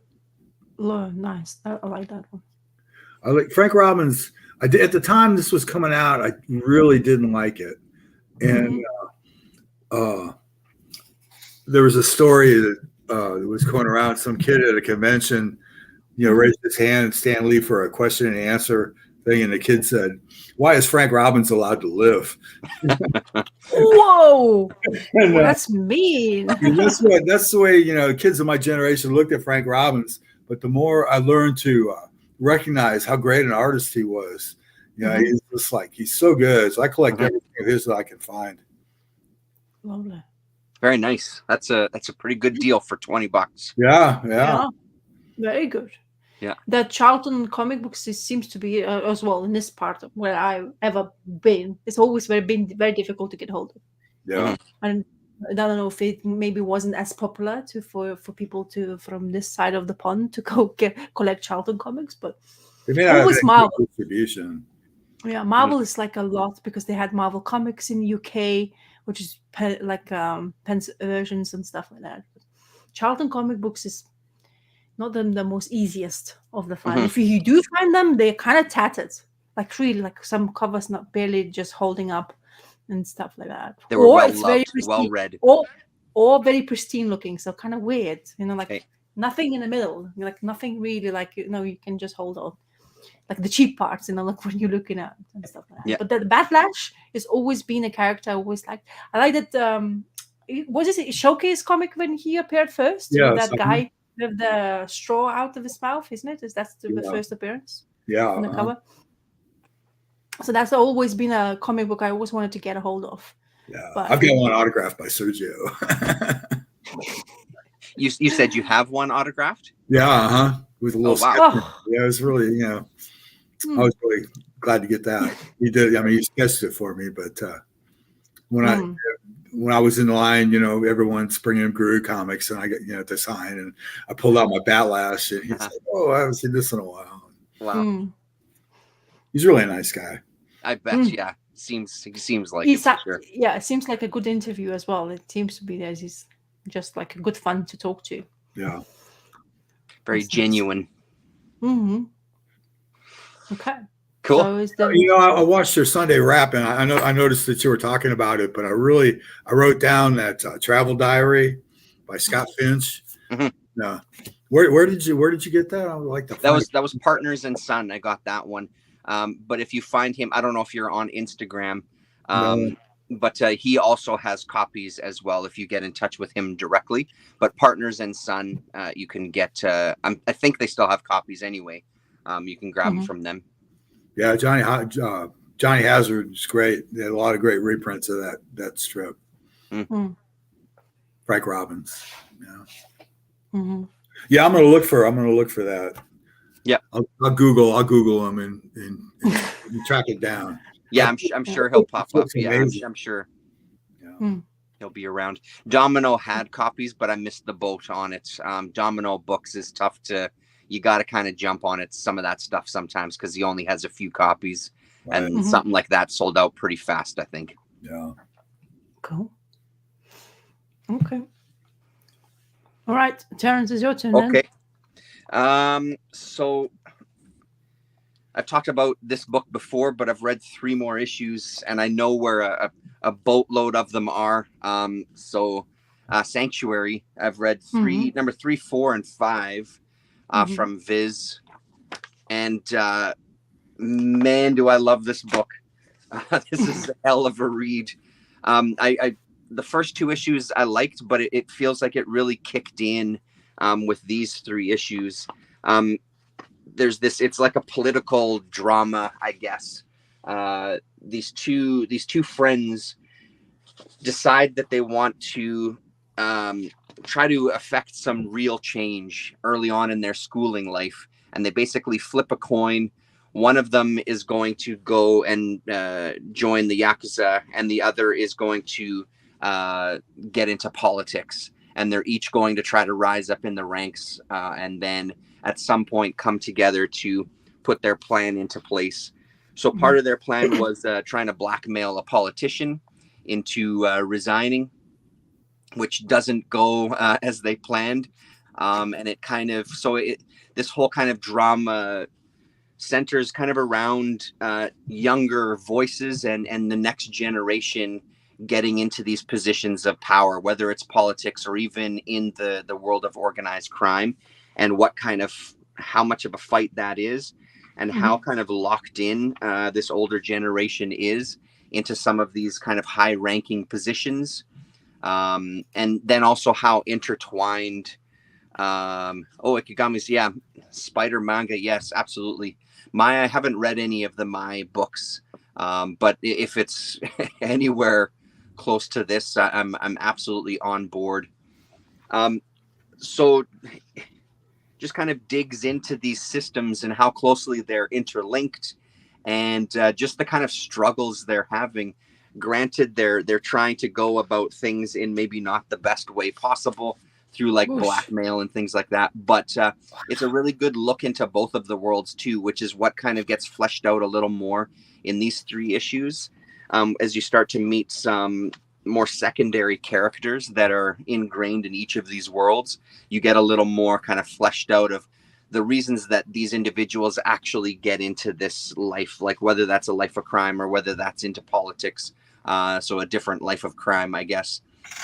Really so good, and really hits issue 5. I won't show you anything from issue 5, but it really hits a peak that again, this wanting to get you to pick up the next issue, you got to leave people with something, and man, oh man, does issue 5 leave you with a cliffhanger. And I love, again, I talked about it before, this use of photographs in the art, and doing these scans and adding to it, and kind of like in this one, looks like, I don't know how well it's showing up, the trees are kind of out of focus a little bit, and it looks like it might be two images, one offset just a little bit. I'm guessing because how precise the rest of it is, that was done on purpose, because it happens in multiple panels. Whereas if it was someone else, I might have thought that it was a mistake, but it gives it a really nice look. It gives it this kind of natural softness, and stuff like this is phenomenal too. So these guys are sent to kill one of our main characters. And as he's parking the car, someone else goes up to his place and gets ambushed and just tossed off the balcony. So really nicely told couple of pages there. Not a surprise that it happened, but still kind of impactful when you see just this body flying through the air. It's as they look on and kind of really pleased with themselves, because they think they've dealt with this job really quickly, and won't everybody be happy? And then on the next page, we get him landing on a car. Whoosh. And stuff like this are really nice too, to kind of have that extra impact. So I love this book. Love this book so much. So I'm glad that it's Red River Books here in town that has them. They have them upstairs. That's only open once a month. It's the first Saturday of the month. You can go upstairs. So next, I'll have to wait till next month and go and pick up a couple of more issues. So you can get your fix, yeah? So I can get my fix. Yeah, I mean, and I think it went 3 different volumes. So, and I think this first volume has 8 or 9 issues. But either way, next time I go, I'm just going to pick up the last ones to finish this first volume. Good stuff. Really, so you really only good have 5? stuff. The violence is starting to kind of get a little more intense as our kind of characters are getting a little more, not quite desperate, but they're really at a point where their frustration and anger level is growing. And if they can't go about achieving their means in one way, they're starting to dig into other ways of achieving their goals. So very, very cool. Great book. Really great. Highly recommended if you find it. So how many issues do you have? 5? I've got the first 5 so far from volume 1, and I think there's 3 different volumes, and I know the first volume has about 8 or 9 issues. I'm not sure how many issues are in the second and third volumes. Probably about the same, though. Okay. And the one thing that changed, they started off with this kind of square bound for the first 3 issues, because there's kind of like, it's almost like 2 issues per book, 2 or 3 issues per book. There's not a page count. Yeah, here we go. So we're looking at about 67 pages or so, 68 pages, and then a couple of ads in the back. But then it quickly moved to kind of just, they stopped with the square bound. It's still just as thick, thankfully, so we don't lose our page count going into those other issues. They just kind of changed the format a little bit. Cool. Yep. Always bring up those manga style comics you keep on showing, and it's like it's a gold mine, man. Like there's so much of it from Viz at that time that I'm just kind of getting more interested in. And there's a lot. I mean, I'm sure I'm going to eventually find some stuff that I'm not really liking, but this one was a really nice surprise. There's also a Urasawa had that show Manben. There's a Manben episode with this artist as well too. So I think you can find that online. I don't think it's on YouTube, but it's on one of those other video platforms. I can't remember what it's called now. But just look for Manben, and that episode should come up.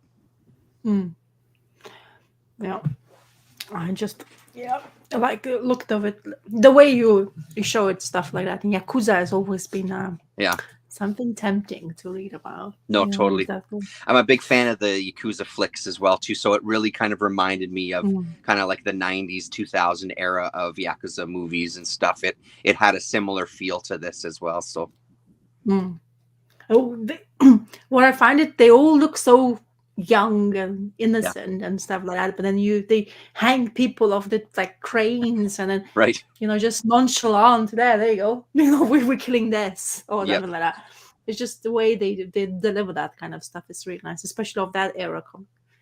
Well, and just seeing in this one the way they show him having to get accepted by the Yakuza gang when they start doing these flashbacks of how each of them started in their kind of specific industries and stuff. The shit that he went through to join the gang early on was pretty intense.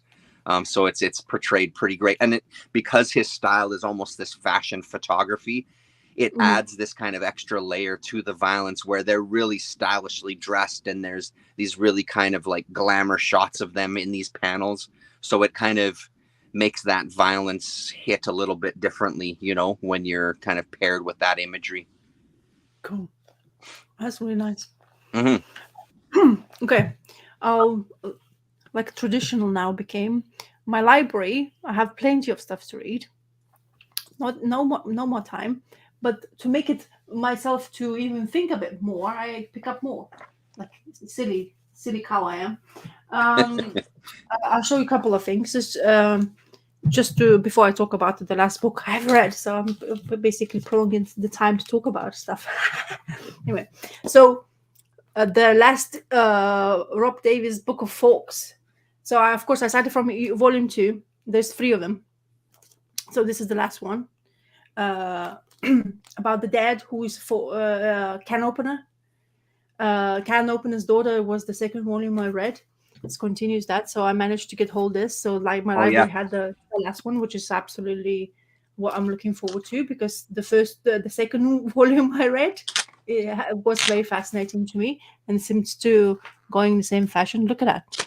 Look at this creepy bear looking child thing / something. I just opened up. That's just gonna make me more excited about it. Also, I don't know. Oh yeah, Self-Made Hero. Self-Made Hero has some creepy stuff. A Oh Man wow. Who Laughs. Wow. It's Victor Hugo, David Hine, and Max Strafford. Oh, David Hine. Yeah, a graphic novel.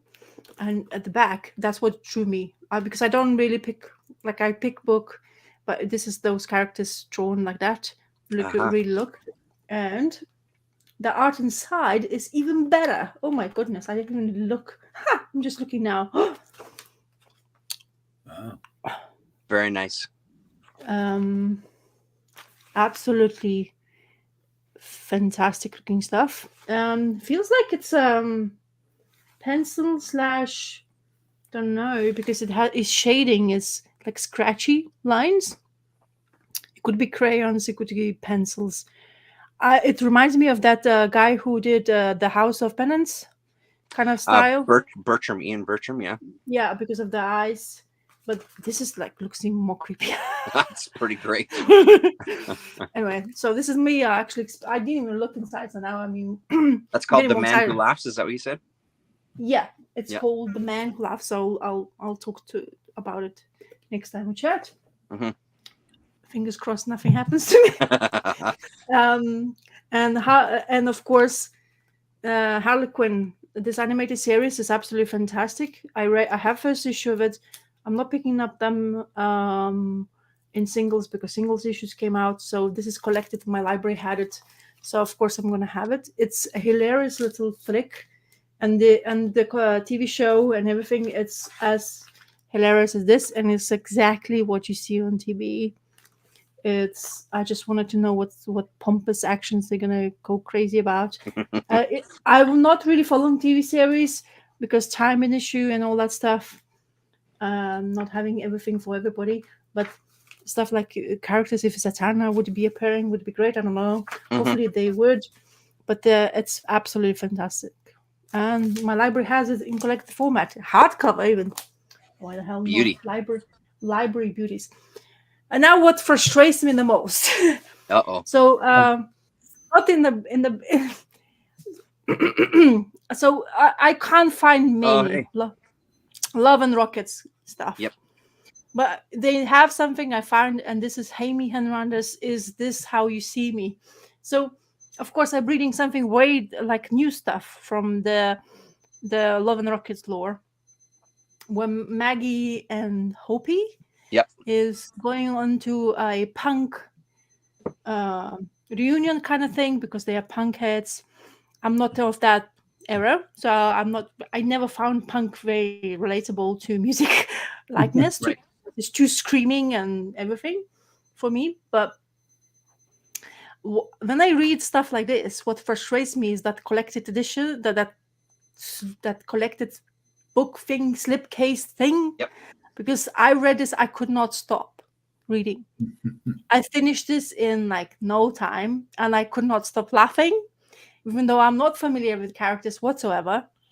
What this collected thing has, it actually doesn't make you frustrated at all. I mean, kind of frustrated because you want to know exactly where it seems, and it seems to be they were doing stuff, and I would definitely want to read.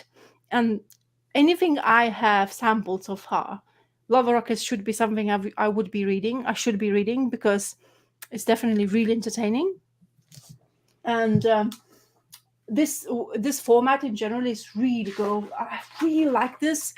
I would love collecting these kind of things. I don't know, they're not cheap, like $20 a pop. How many pages for 20 you get? What the hell? Okay. It's a pretty sizable volume, though, isn't it? Like 90 pages, I think. Yeah, 90 pages exactly.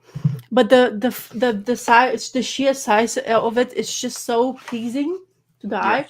This is the content you get.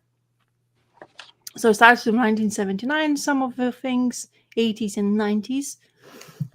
So apparently this is what extras Jaime Hernandez was creating. So when Maggie is already aging, and she's with this guy, and there's this scene where she's like basically, his head is between her legs, and they having this conversation while she's reading things and like having a conversation about like she needs to go into this sort of like punk reunion in the place where they're from. What is it? Huerta is the place where the scenes of youth happened, and it's really easy to read even though you don't know anything about them. Mhm. But straight away he gives you all the snippets. They collects really nice way, or shows you backstory of them, how what they how they kind of got to, not like how we got to know each other, but it's just what that punk scene was before. And then this angst relationship, because they apparently were together. As I say, I wasn't. I mean, I don't know Love and Rockets Law that much, but honestly, it's so good and funny. And faces like these, when Jaime draws, it pulls Yeah. off. It just makes you just absolutely like laugh, and and the conversations are so easy to go through. You kind of get those life stories.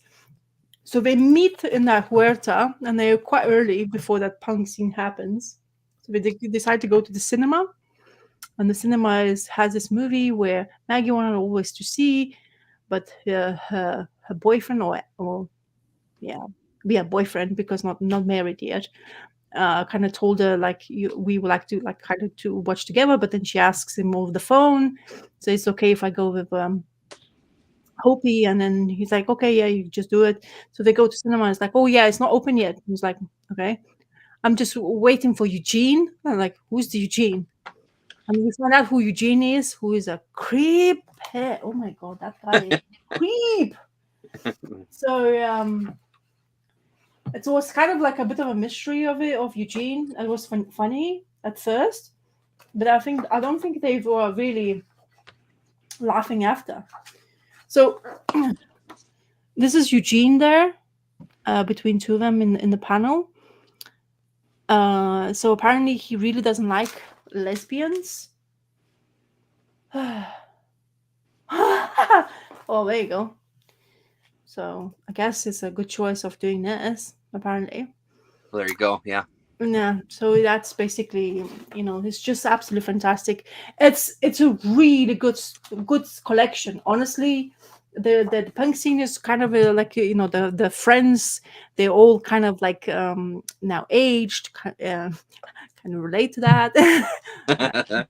Ticking clocks coming forward when you go into the scene where the youths are there. I don't know, like I don't do clubbing. I remember we went just like about before my son was born, like about 5 years ago, and already felt too old to be there, because the kids were like 12. It seems to be the way the kids look these days. And I felt like I am like 100 because I wanted to tell them off, even though I wasn't their mothers, Anyway. So even though they are in reunion, there's some young scenes.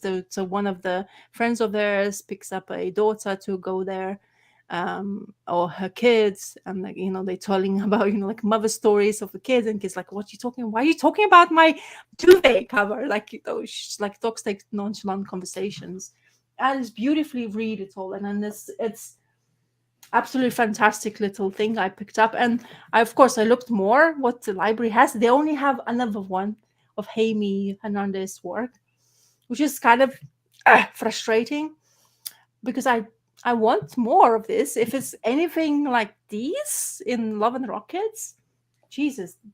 And then I was thinking now, because I've read Strangers in Paradise by Terry Moore, I have this feeling that he got influenced by him, has to be, because the way he's writing his characters now in Strangers in Paradise, it's all so kind of similar. Not saying the style of writing is similar, but it's just the way he makes the characters pop. Right. Like to relate to them, like no matter what they do, what they talk to them, it's like an old friend, like you talk to Yeah, them, yeah. like it's, Yeah. Somebody you have like some friend of mine who I'm reading about of the story of the life and stuff like that.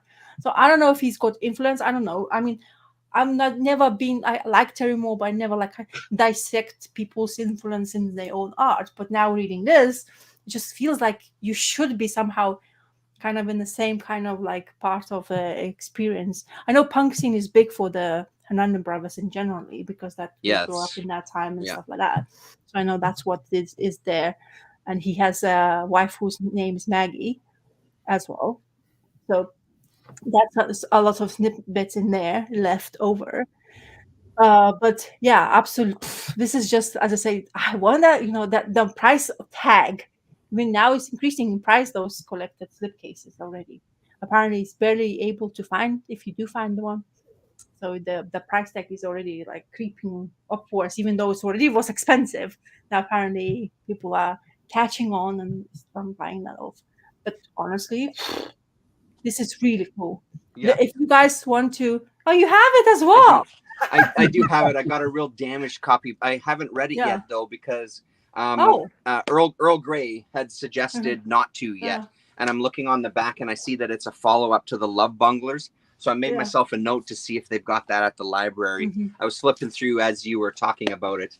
Yeah, I haven't read it yet though. I've not dove into it. I'm as I say, I read it, and honestly, geez, this is funny. It's hilarious, and this is just makes you want to go into that world because he gives you the younger times, like. Unfortunately, when we aged, we do gain weight. Unfortunately, we don't know what you're talking about. We don't look like we are fresh out of bloody mum's things out. Yeah. It just doesn't work like that. And then look, Maggie, when she's young, I look like fresh-faced, not knowing what's happening there. And then you see Maggie now here when she's aged, and we have this tension scene in here. And when she has, those layers, I'm not gonna say anything, but I can relate to them. But you know what I'm talking about. So this is really good. This is one of the. It's like when I saw it, I was like, should I? And I was tempted to just leave it there because I could just go. My head always told me, go from the beginning, go always. Start from where they started because it's so much work they have already done. Do the justice to people's work.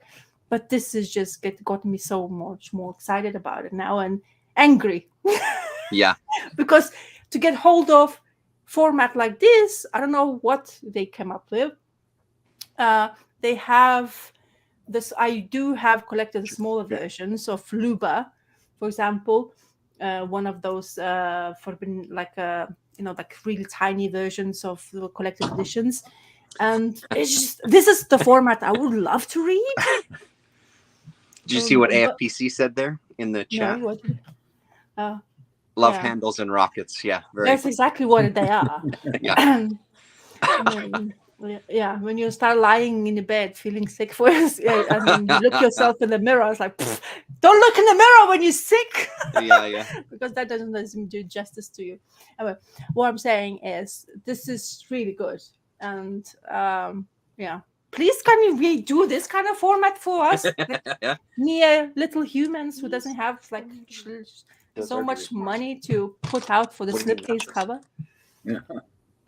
And stuff like that. But if you any one of you who hasn't read this, highly recommend just to get this one because this is really funny and really good work they do. And if they are aging the characters this way, anybody who can age characters that way, it's fantastic. And it's just I know it is really impressive for sure. Yeah how much care they have for the characters. It seems to be like, and also there was something you were saying earlier. I'm one of those old guys that still goes to shows. When I used to go to shows when I was younger, there would always be a couple of like, who are these old dudes leaning against the wall drinking old man beer, listening to this music? I am now that guy. I still go to those shows. I'm leaning against I'm drinking the old man beer and watching the loud music with my earplugs in and loving every minute of it. But yeah. I've been it does. I don't have, unfortunately, many times to do that. I think me and my husband tried. When the one time we did, we're like, we're not part of the scene at all. We like feel like I shouldn't be here. It just feels too young for them, like I've been there. I've seen I looked at somebody who's my age, Yeah. basically in that scene. I was like, why they're there? These old freaks, what are they doing? Just don't be there. But yeah, it's kind No, of like, man, you still go, because it's still really good. I still love it. And now the bonus with me is going with my son to see some of these shows, because I can get him into the all ages shows, and I may have gotten him into one that wasn't an all ages show because he's a freaking giant and he looks like he's old enough. And it's even more fun going with him to see these bands, and seeing his, hearing his perspective. I took him to see Weed Eater, Corrosion of Conformity. I can't remember who the other bands were. That was a pretty good mix, though, of a lot of different ages. There was guys my age bringing their kids and stuff. So that was a pretty good show to go and see. So there's the one of the character who brings those kids to two kids of hers. They looks like they, like she just wants to introduce what she was, and I used to be your age. You have to prove that to them, and she starts singing. The girl, like, oh my, whatever. I'm just going away from another corner. You just be there, and I'm just gonna go away with somebody. So yeah, it's just funny. Like it just makes you feel like that. But as I say, they feel human. They feel human, right? Like that's the beauty of the books. They feel like human beings. They feel like people, and that's a hell of a skill to be able to write that way. Not only like portray people visually, but also make that dialogue so natural that it's human beings. That's very observant creators. That's very observant writers that are being able to portray that. That's the hardest shit. The little bit of writing that I've tried in my life, not very much, writing that natural dialogue is so fucking difficult, because it's so easy to make it sound so stilted and very kind of choppy and machine gun like. To have that natural flow of conversation is a hell of a feat. Yeah. I mean, it's good when there's shows where there's tables and chairs, for sure. Yeah. But when I go to the shows, I still want to be up at the front, though. Even when we went to see some, inevitably the draw is there where I'm right on the edge of the pit, or I'm right at the stage, and it's amazing. No, that's not where it comes from. He's coming with me to dad rock shows is basically what it is. It's just that he happens to like some of that music as well too, some of that heavy music. There'll be a different story with Lillian. I'll be going to see, I don't know, freaking Miley Cyrus shows or something. I don't even know what the hell she's going to draw me to. So, but I'm sure I'll be going to shows with her when I'm even older. I'll be even more of an old man. You bring in your grandpa to the shows, it'll be that. Just don't forget your pom-poms and stuff. You will look perfect. Yeah, that's right. Yeah, all the girls. Another thing, tiny pigtails in my hair. Well, grow your beard, and those pigtails will be down. There you go. Perfect. Where they belong. Yeah. The only thing I also want to mention, of course, as a female, when they do talk about new age, and the your PMSs and all that stuff, I hope he gets the pointers from his wife or whoever he knows because he points out such a things where you're like, no, how do you know this? Is a male writer or creator? Because this is, so hilariously happens. I like, as a females, we don't really talk about this stuff because it's been thrown at us in the wrong directions many times. But this is really cool. That's another thing which is quite interesting, to have the creators like them talking about subjects of female main characters who's aging. And unfortunately for us, we have a lot of other things to think of. But this is just, as I like you say, relatable, but to a point where, truth comes out of them as well, not something made up and all that stuff. So it's really beautiful. Well, it's also interesting for you to say too, like, not even growing up in that world, you still were able to really get so much enjoyment out of it, so there's the added layer of, like, I mean, I grew up knowing girls like them, you know what I mean, with the combat boots and going to the punk rock gigs and stuff, so there's that extra layer for me, for sure. But it's great, and that's again credit to them as writers and creators, that you didn't have to be in that particular scene to get something out of just character studies and characters driven stories. And also just to back up AFPC, definitely not trap. That was my version of I guess what people called bro step, I suppose. That was the dubstep kind of track that I posted on my channel the other day there. But anyway, so as I say, I don't think it does matter what kind of music you're listening. It's what your friends and you get up to doing when you are in the music scenes. And it's just really, I think that's what really happens. Your friends and you get into points, if you're brave enough and you have like Hopi, who's been in situations where, you know, she was like being asked to drive to, and her dream was to drive to pick up drugs and come back and have frozen taco and stuff like that. That's what she dream of life, just to go drive up and down, just do drug runs. And you're like, what the hell, man? Yeah. But there is people who were like, yeah, I can do this stuff, you know, because we were, you know, we don't afraid of us, but then get to that age where you start to overthink a lot of things. You don't have that any more braveries, and especially when you become a parent, it's so much things happens. And it seems to be for the characters of theirs in this new interpretations of the type, whatever he wanted to do, it happens to them as well. And it's harsh, you know, because they want to go be that kid in the punk scene, and it's still like there's other things happening to them. So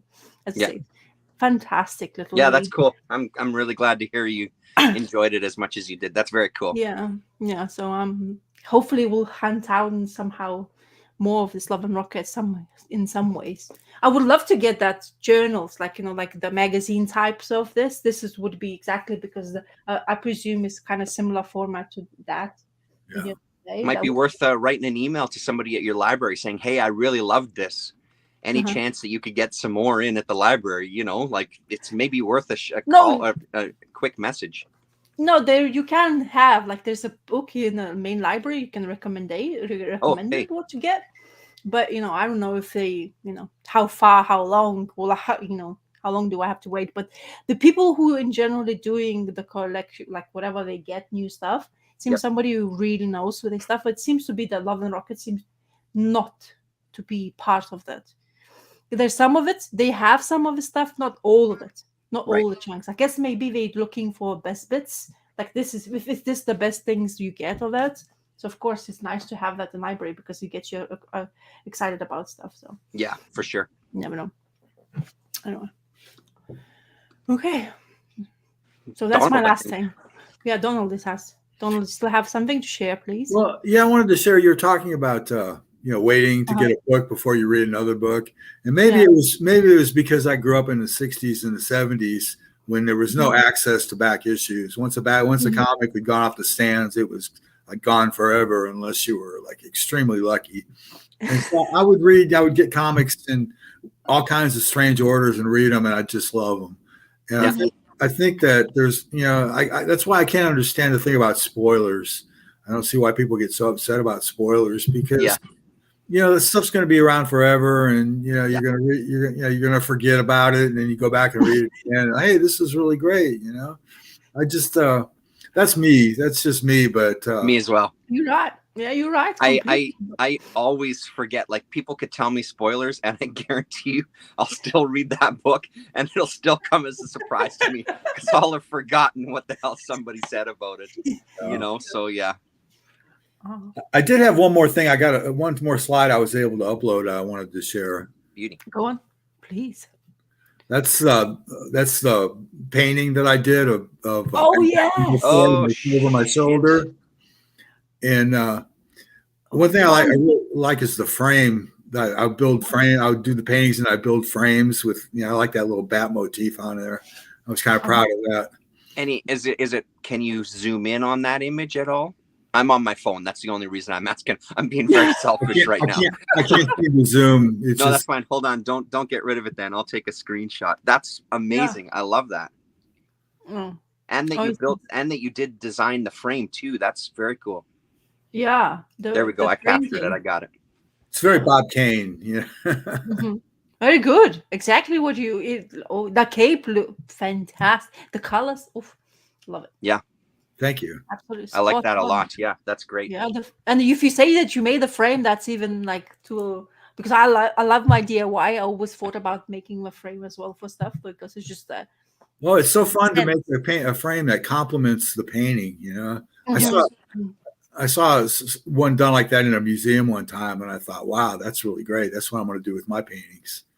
Lovely, exactly. The other thing I just realized there, Donald, is you could always email that to me. I don't need to take a screenshot. If you could email that one to me, that would be fantastic. I forgot that you're literally showing a digital image. I've been collecting cracks that I see in comics. I don't know if you're interested. I totally am. I could send you some more. Yeah, you sent me a couple. I don't think I responded to that email. I did see them though. I used to, like, early on in kind of Instagram days, I would take photos and upload onto my Instagram all the different cracks and stuff. So there was a great one in that Alex Toth comic. I'll send it to you. It's like this guy gets electrocuted and he goes crack. Nice. So I'm with AFPC. Did you do a lot of these kind of paintings? I did a number of them. I sold a few and gave a few away, and I still have several. And cool. I enjoyed them, but no one would ever. I tried to sell this Batman comic or Batman painting for $300 for like 10 years, and no one wanted it. And I thought, well, a lot of people offered me $100, but I thought, well, for $100, I'll just keep it. Yeah. It looks pretty fantastic. Oh, it looks really cool. I really like your bold colors, and we can see it on the background anyway. So people, while you talk, we can still let Batman in the background. So it's nice to see it up close now. So I can't take it down. So I guess it's up to you whenever you're ready to take it down. But I was struck by that comic, and I thought, wow, this is one of the first comic covers that I did actually. And I thought, well, I bet I could paint that. Don't we all think we can do everything? So it says, I ask if you have documented online somewhere this kind of stuff, like your paintings. I think on my YouTube channel I have a video called "In the Studio" or something like that. It's called, my channel was called O2 Power Girl. Originally it was O1 Power Girl, but I lost the email address, so I couldn't post anymore. So I did O2, but I've lost I can't get into that other channel because I lost that email too. So it's just like there. I wrote it down. I'll check it out. Thank you very much. I've got like 100 so or so videos on there, but I can't access it anymore. But you can still see them. Yeah. Okay, cool. Wonderful. I'll have to check it out. Nice. Do you have anything else to show us there, Donald?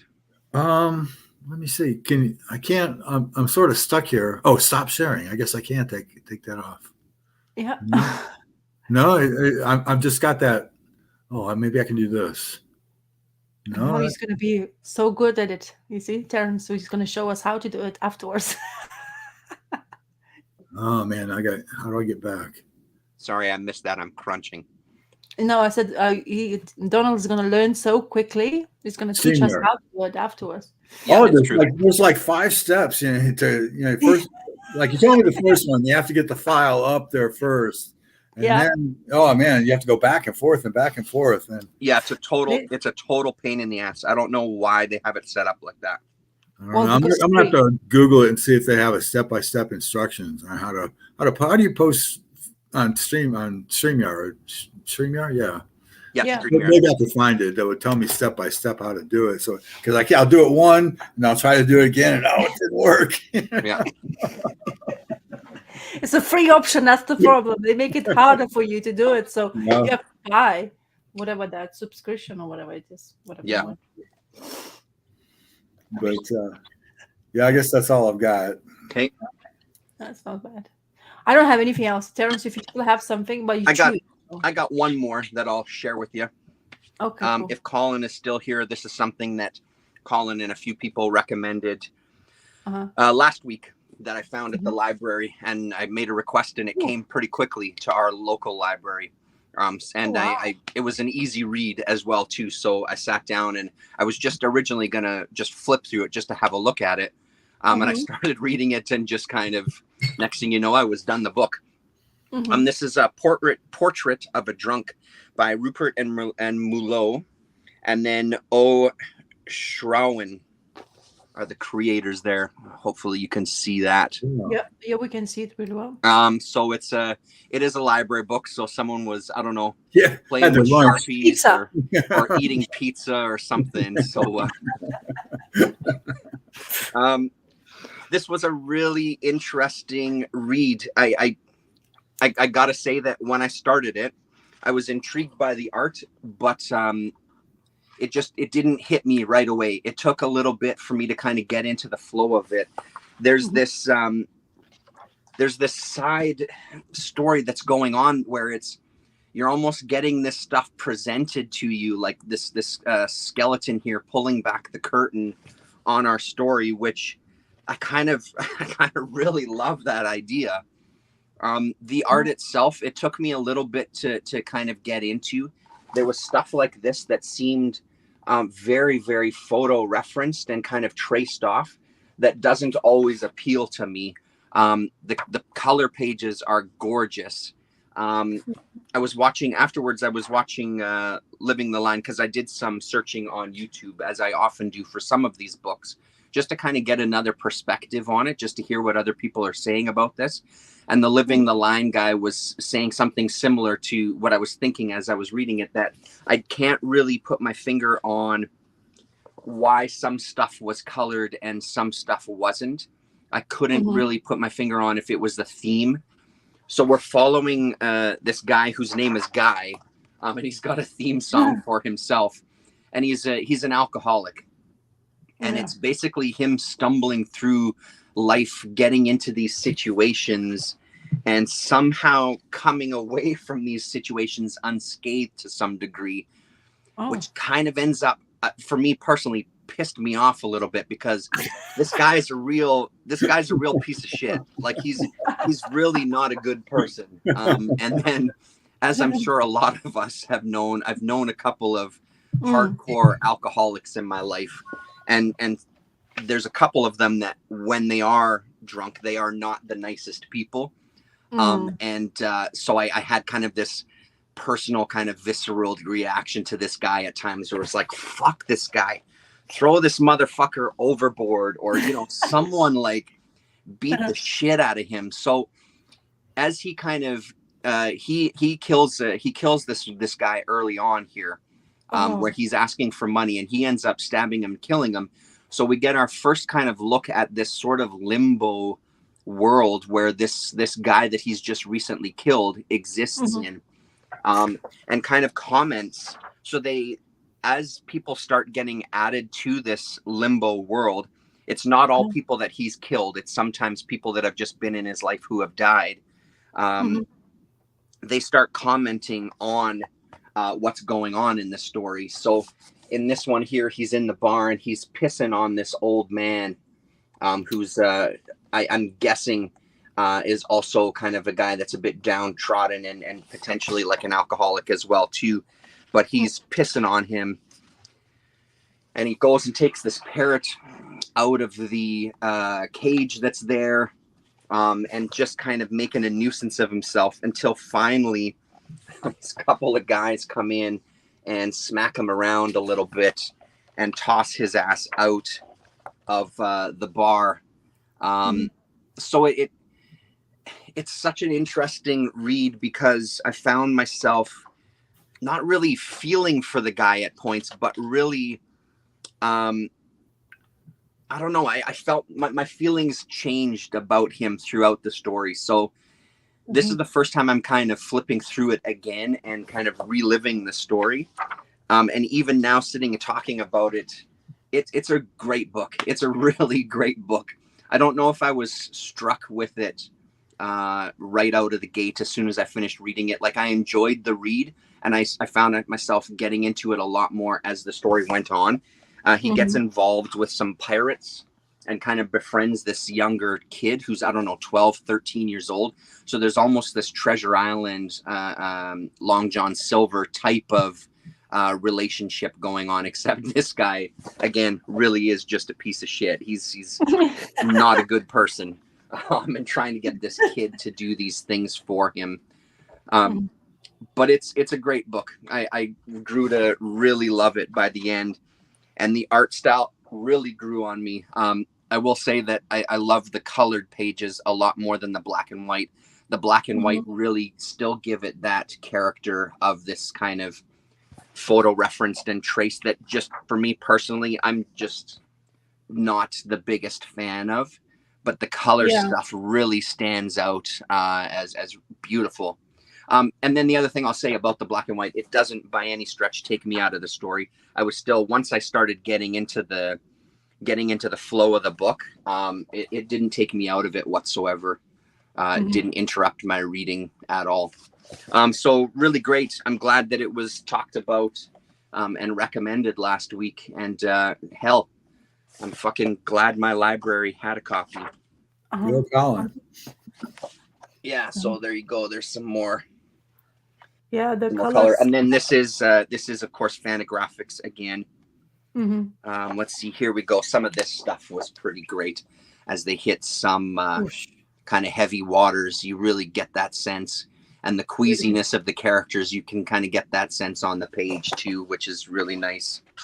And I love this idea of these I love the idea that these recently deceased people are kind of commenting on it and pulling back the curtain. And there's some panels where they're kind of peeking into what's going on in that world and making slits in this curtain and things. One guy gets his leg cut off, or his foot rather cut off. The little boy has to cut his foot off. And that foot ends up in this world that's floating around there, and it grows a body. And so it really has some interesting elements playing. I don't really know what it's about. I don't really know what I got out of it by the end of it, but it was a very intriguing read nonetheless. And I'll absolutely be looking into them some more to see. Can you show me the cover again? Yep. Just to make myself. Portrait of a Drunk is what it's called. Which says in very small text there. And I do remember seeing this in the library before, because I know that I've looked at this cover. I know that I've seen this book in a library visit in the past, but didn't really give it a second look, to be honest. So even though it was Fantagraphics.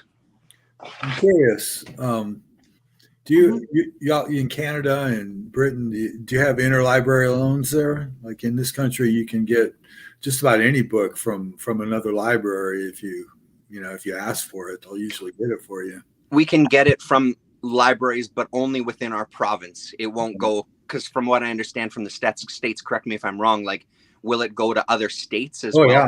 Yeah. This one, ours won't. It's just within our province, from any library within our province. Yeah, we have the name for the region of this province, not province or region, an area, and they belong like 15 little towns in the area where you can they share. And the one I go to, which gets the best, is of course the main one. Luckily, I live closest enough for that to go to. But my local, more local to me, I started going in there because seems to be they getting the older stuff what used to be somewhere else. So you never know where you can find. You can travel, but it's just like they also have an online system where you can check what other things have, and you can ask for it, but you have to pay because you ask for them to deliver to your library. So instead of you traveling somewhere else. Yeah, I love libraries. It's that library. Yeah, I wouldn't. It's alarming that they're trying to close libraries down in this country. I just don't know what we're coming to. I don't want to get political, but just I love libraries. Yeah. No, but you're right. Like, it's insane. The little bit of conversations I've heard from the States, it's fucking crazy, to be honest. And I mean, it sort of makes sense, right? It's like nobody wants people to have access to ideas to some degree, because you want to limit what people have access to so you can control them a little more. But it's depressing for sure. It's really kind of, and it's also a little bit scary. You know what I mean? That idea of closing down that kind of stuff and banning more books and limiting people's thoughts. Like, I don't know, man, it's bonkers. It's so not like weird. it's not like it's heaven up here in Canada, but we do get inundated with US stuff, so I do see what's going on. I often say I'm glad I'm old. When I was young in the 70s, it was like, it was all about learning and learning new things. And like, it was like a Renaissance time to be alive. Yep. But it just seems to be closing in. It makes me sad. I'm glad I'm old. I won't see what, where it goes. And it's also concerning because I think we may have talked about this on a stream before too, this idea that what's classically been kind of left-leaning politically thinking about censorship and about these kind of things, it feels like some of those kind of censorship thoughts are coming from those people that would identify as kind of liberals and Democrats and left-leaning people. And that's the part that's confusing to me. Like, I know that I was making this joke to my wife the other day. Like, I was saying, Jesus, I mean, I know that they say that classically, the older you get, potentially the more conservative you get. But it's like, dude, if I'm just talking about things that were basic, that were very core liberal and left-leaning philosophies that are now seen as like these right-leaning. It's like, I don't think I've changed that much. No. It feels like some of those ideas have changed and switched parties. Yeah. It's weird, man. It's really weird. Yeah. I mean, without library, my comic book reading would be really minuscule, to be honest, because I don't have funds to invest that much. I mean, I have some funds, but there's like minimal. I'm really picky and choosy. Now library opens to the world where I can choose from the pickiness, but I can get whatever I really like, enjoy the creators and stuff like that. And without that, it would be quite boring, to be honest, because when I was starting to having my pull list, I was concentrating on something I like, but I never dwelled in somewhere else. Now the library, so many other world of comic books opened up to me, more like unknown European, which I really wanted more. And it seems to be the libraries locally here are open to that. The Fantagraphic, Self-Made Heroes, or this kind of publishers are there now to be choose. Before, I used to go to library before.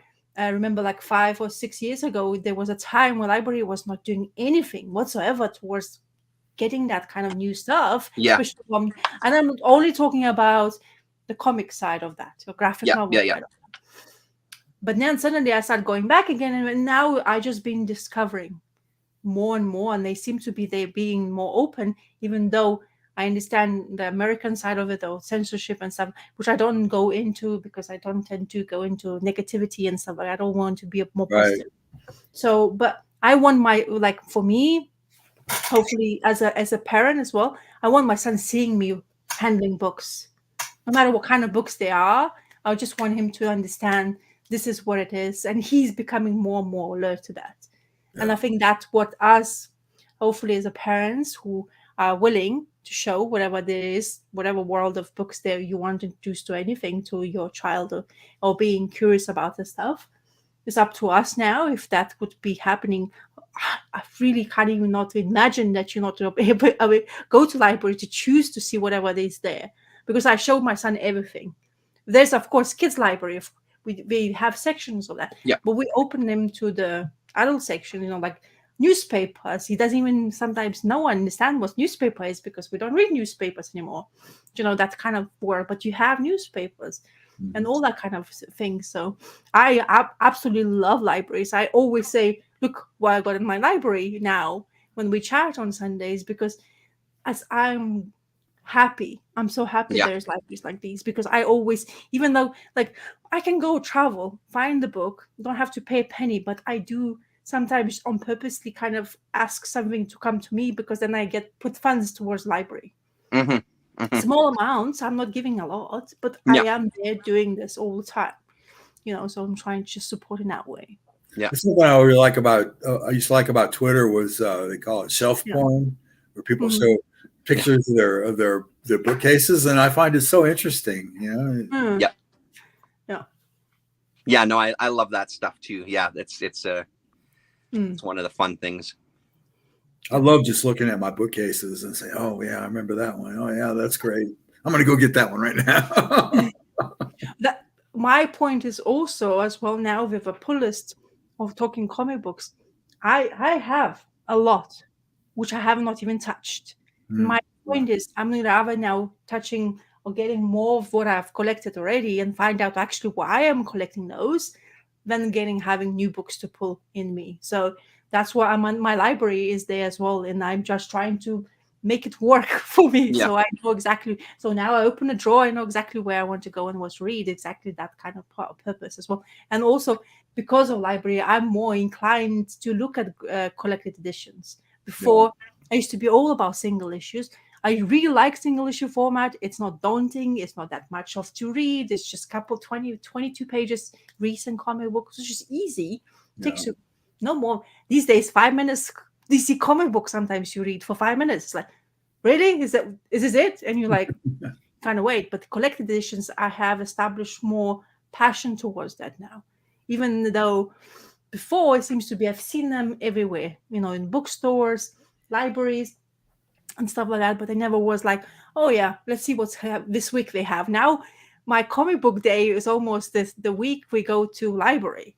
I'm getting more excited. Oh, what new I'm gonna find there. So kind of like the same thing I'm doing, but I'm doing the collected editions. So yeah, and it's just nice to have an outing too. I just wanted to talk about like Andrew Lopez. Pardon me, sorry. Uh-huh. Andrew Lopez mentions in the comment about like digital, and yeah, I mean, I sort of I can see what he's saying. It's just that there's still a lot of people that just don't have access to internet, and one of the things our libraries do is they also have computers and internet. So with your library card, you can get onto the internet for free for like they limit your time in our library that's close to us anyway.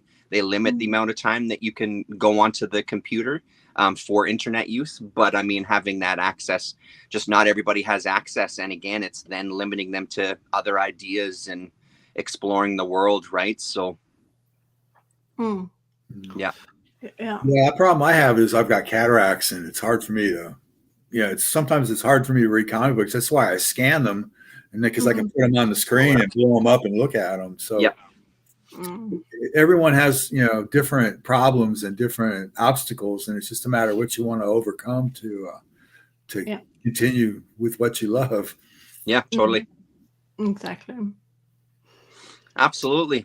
Well, I think that's a good note. Yeah. Unless you have something else to show there, Rasa. No. No. No, that's this. Unfortunately, this is as much as I had time to do the reading part. But yeah, so on this lovely library note, please go to your library first. Yep. Explore. Find something new. Doesn't have to be graphic novel. Maybe something which attracts the color. The color attracts you. Just go and look at it inside.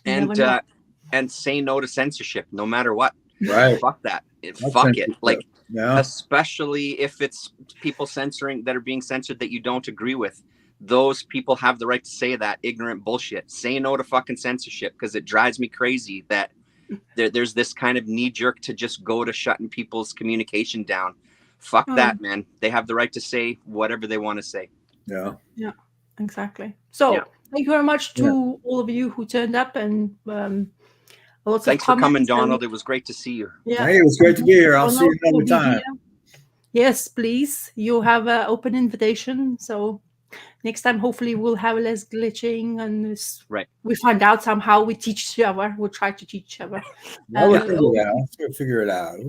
We'll conquer this. That's for sure. I'm sure there's a video on it out there somewhere, probably on YouTube. I guarantee it. Yeah. And thank you very much guys for sticking around to watching this, and we'll see you soon. Later. Bye-bye. Bye.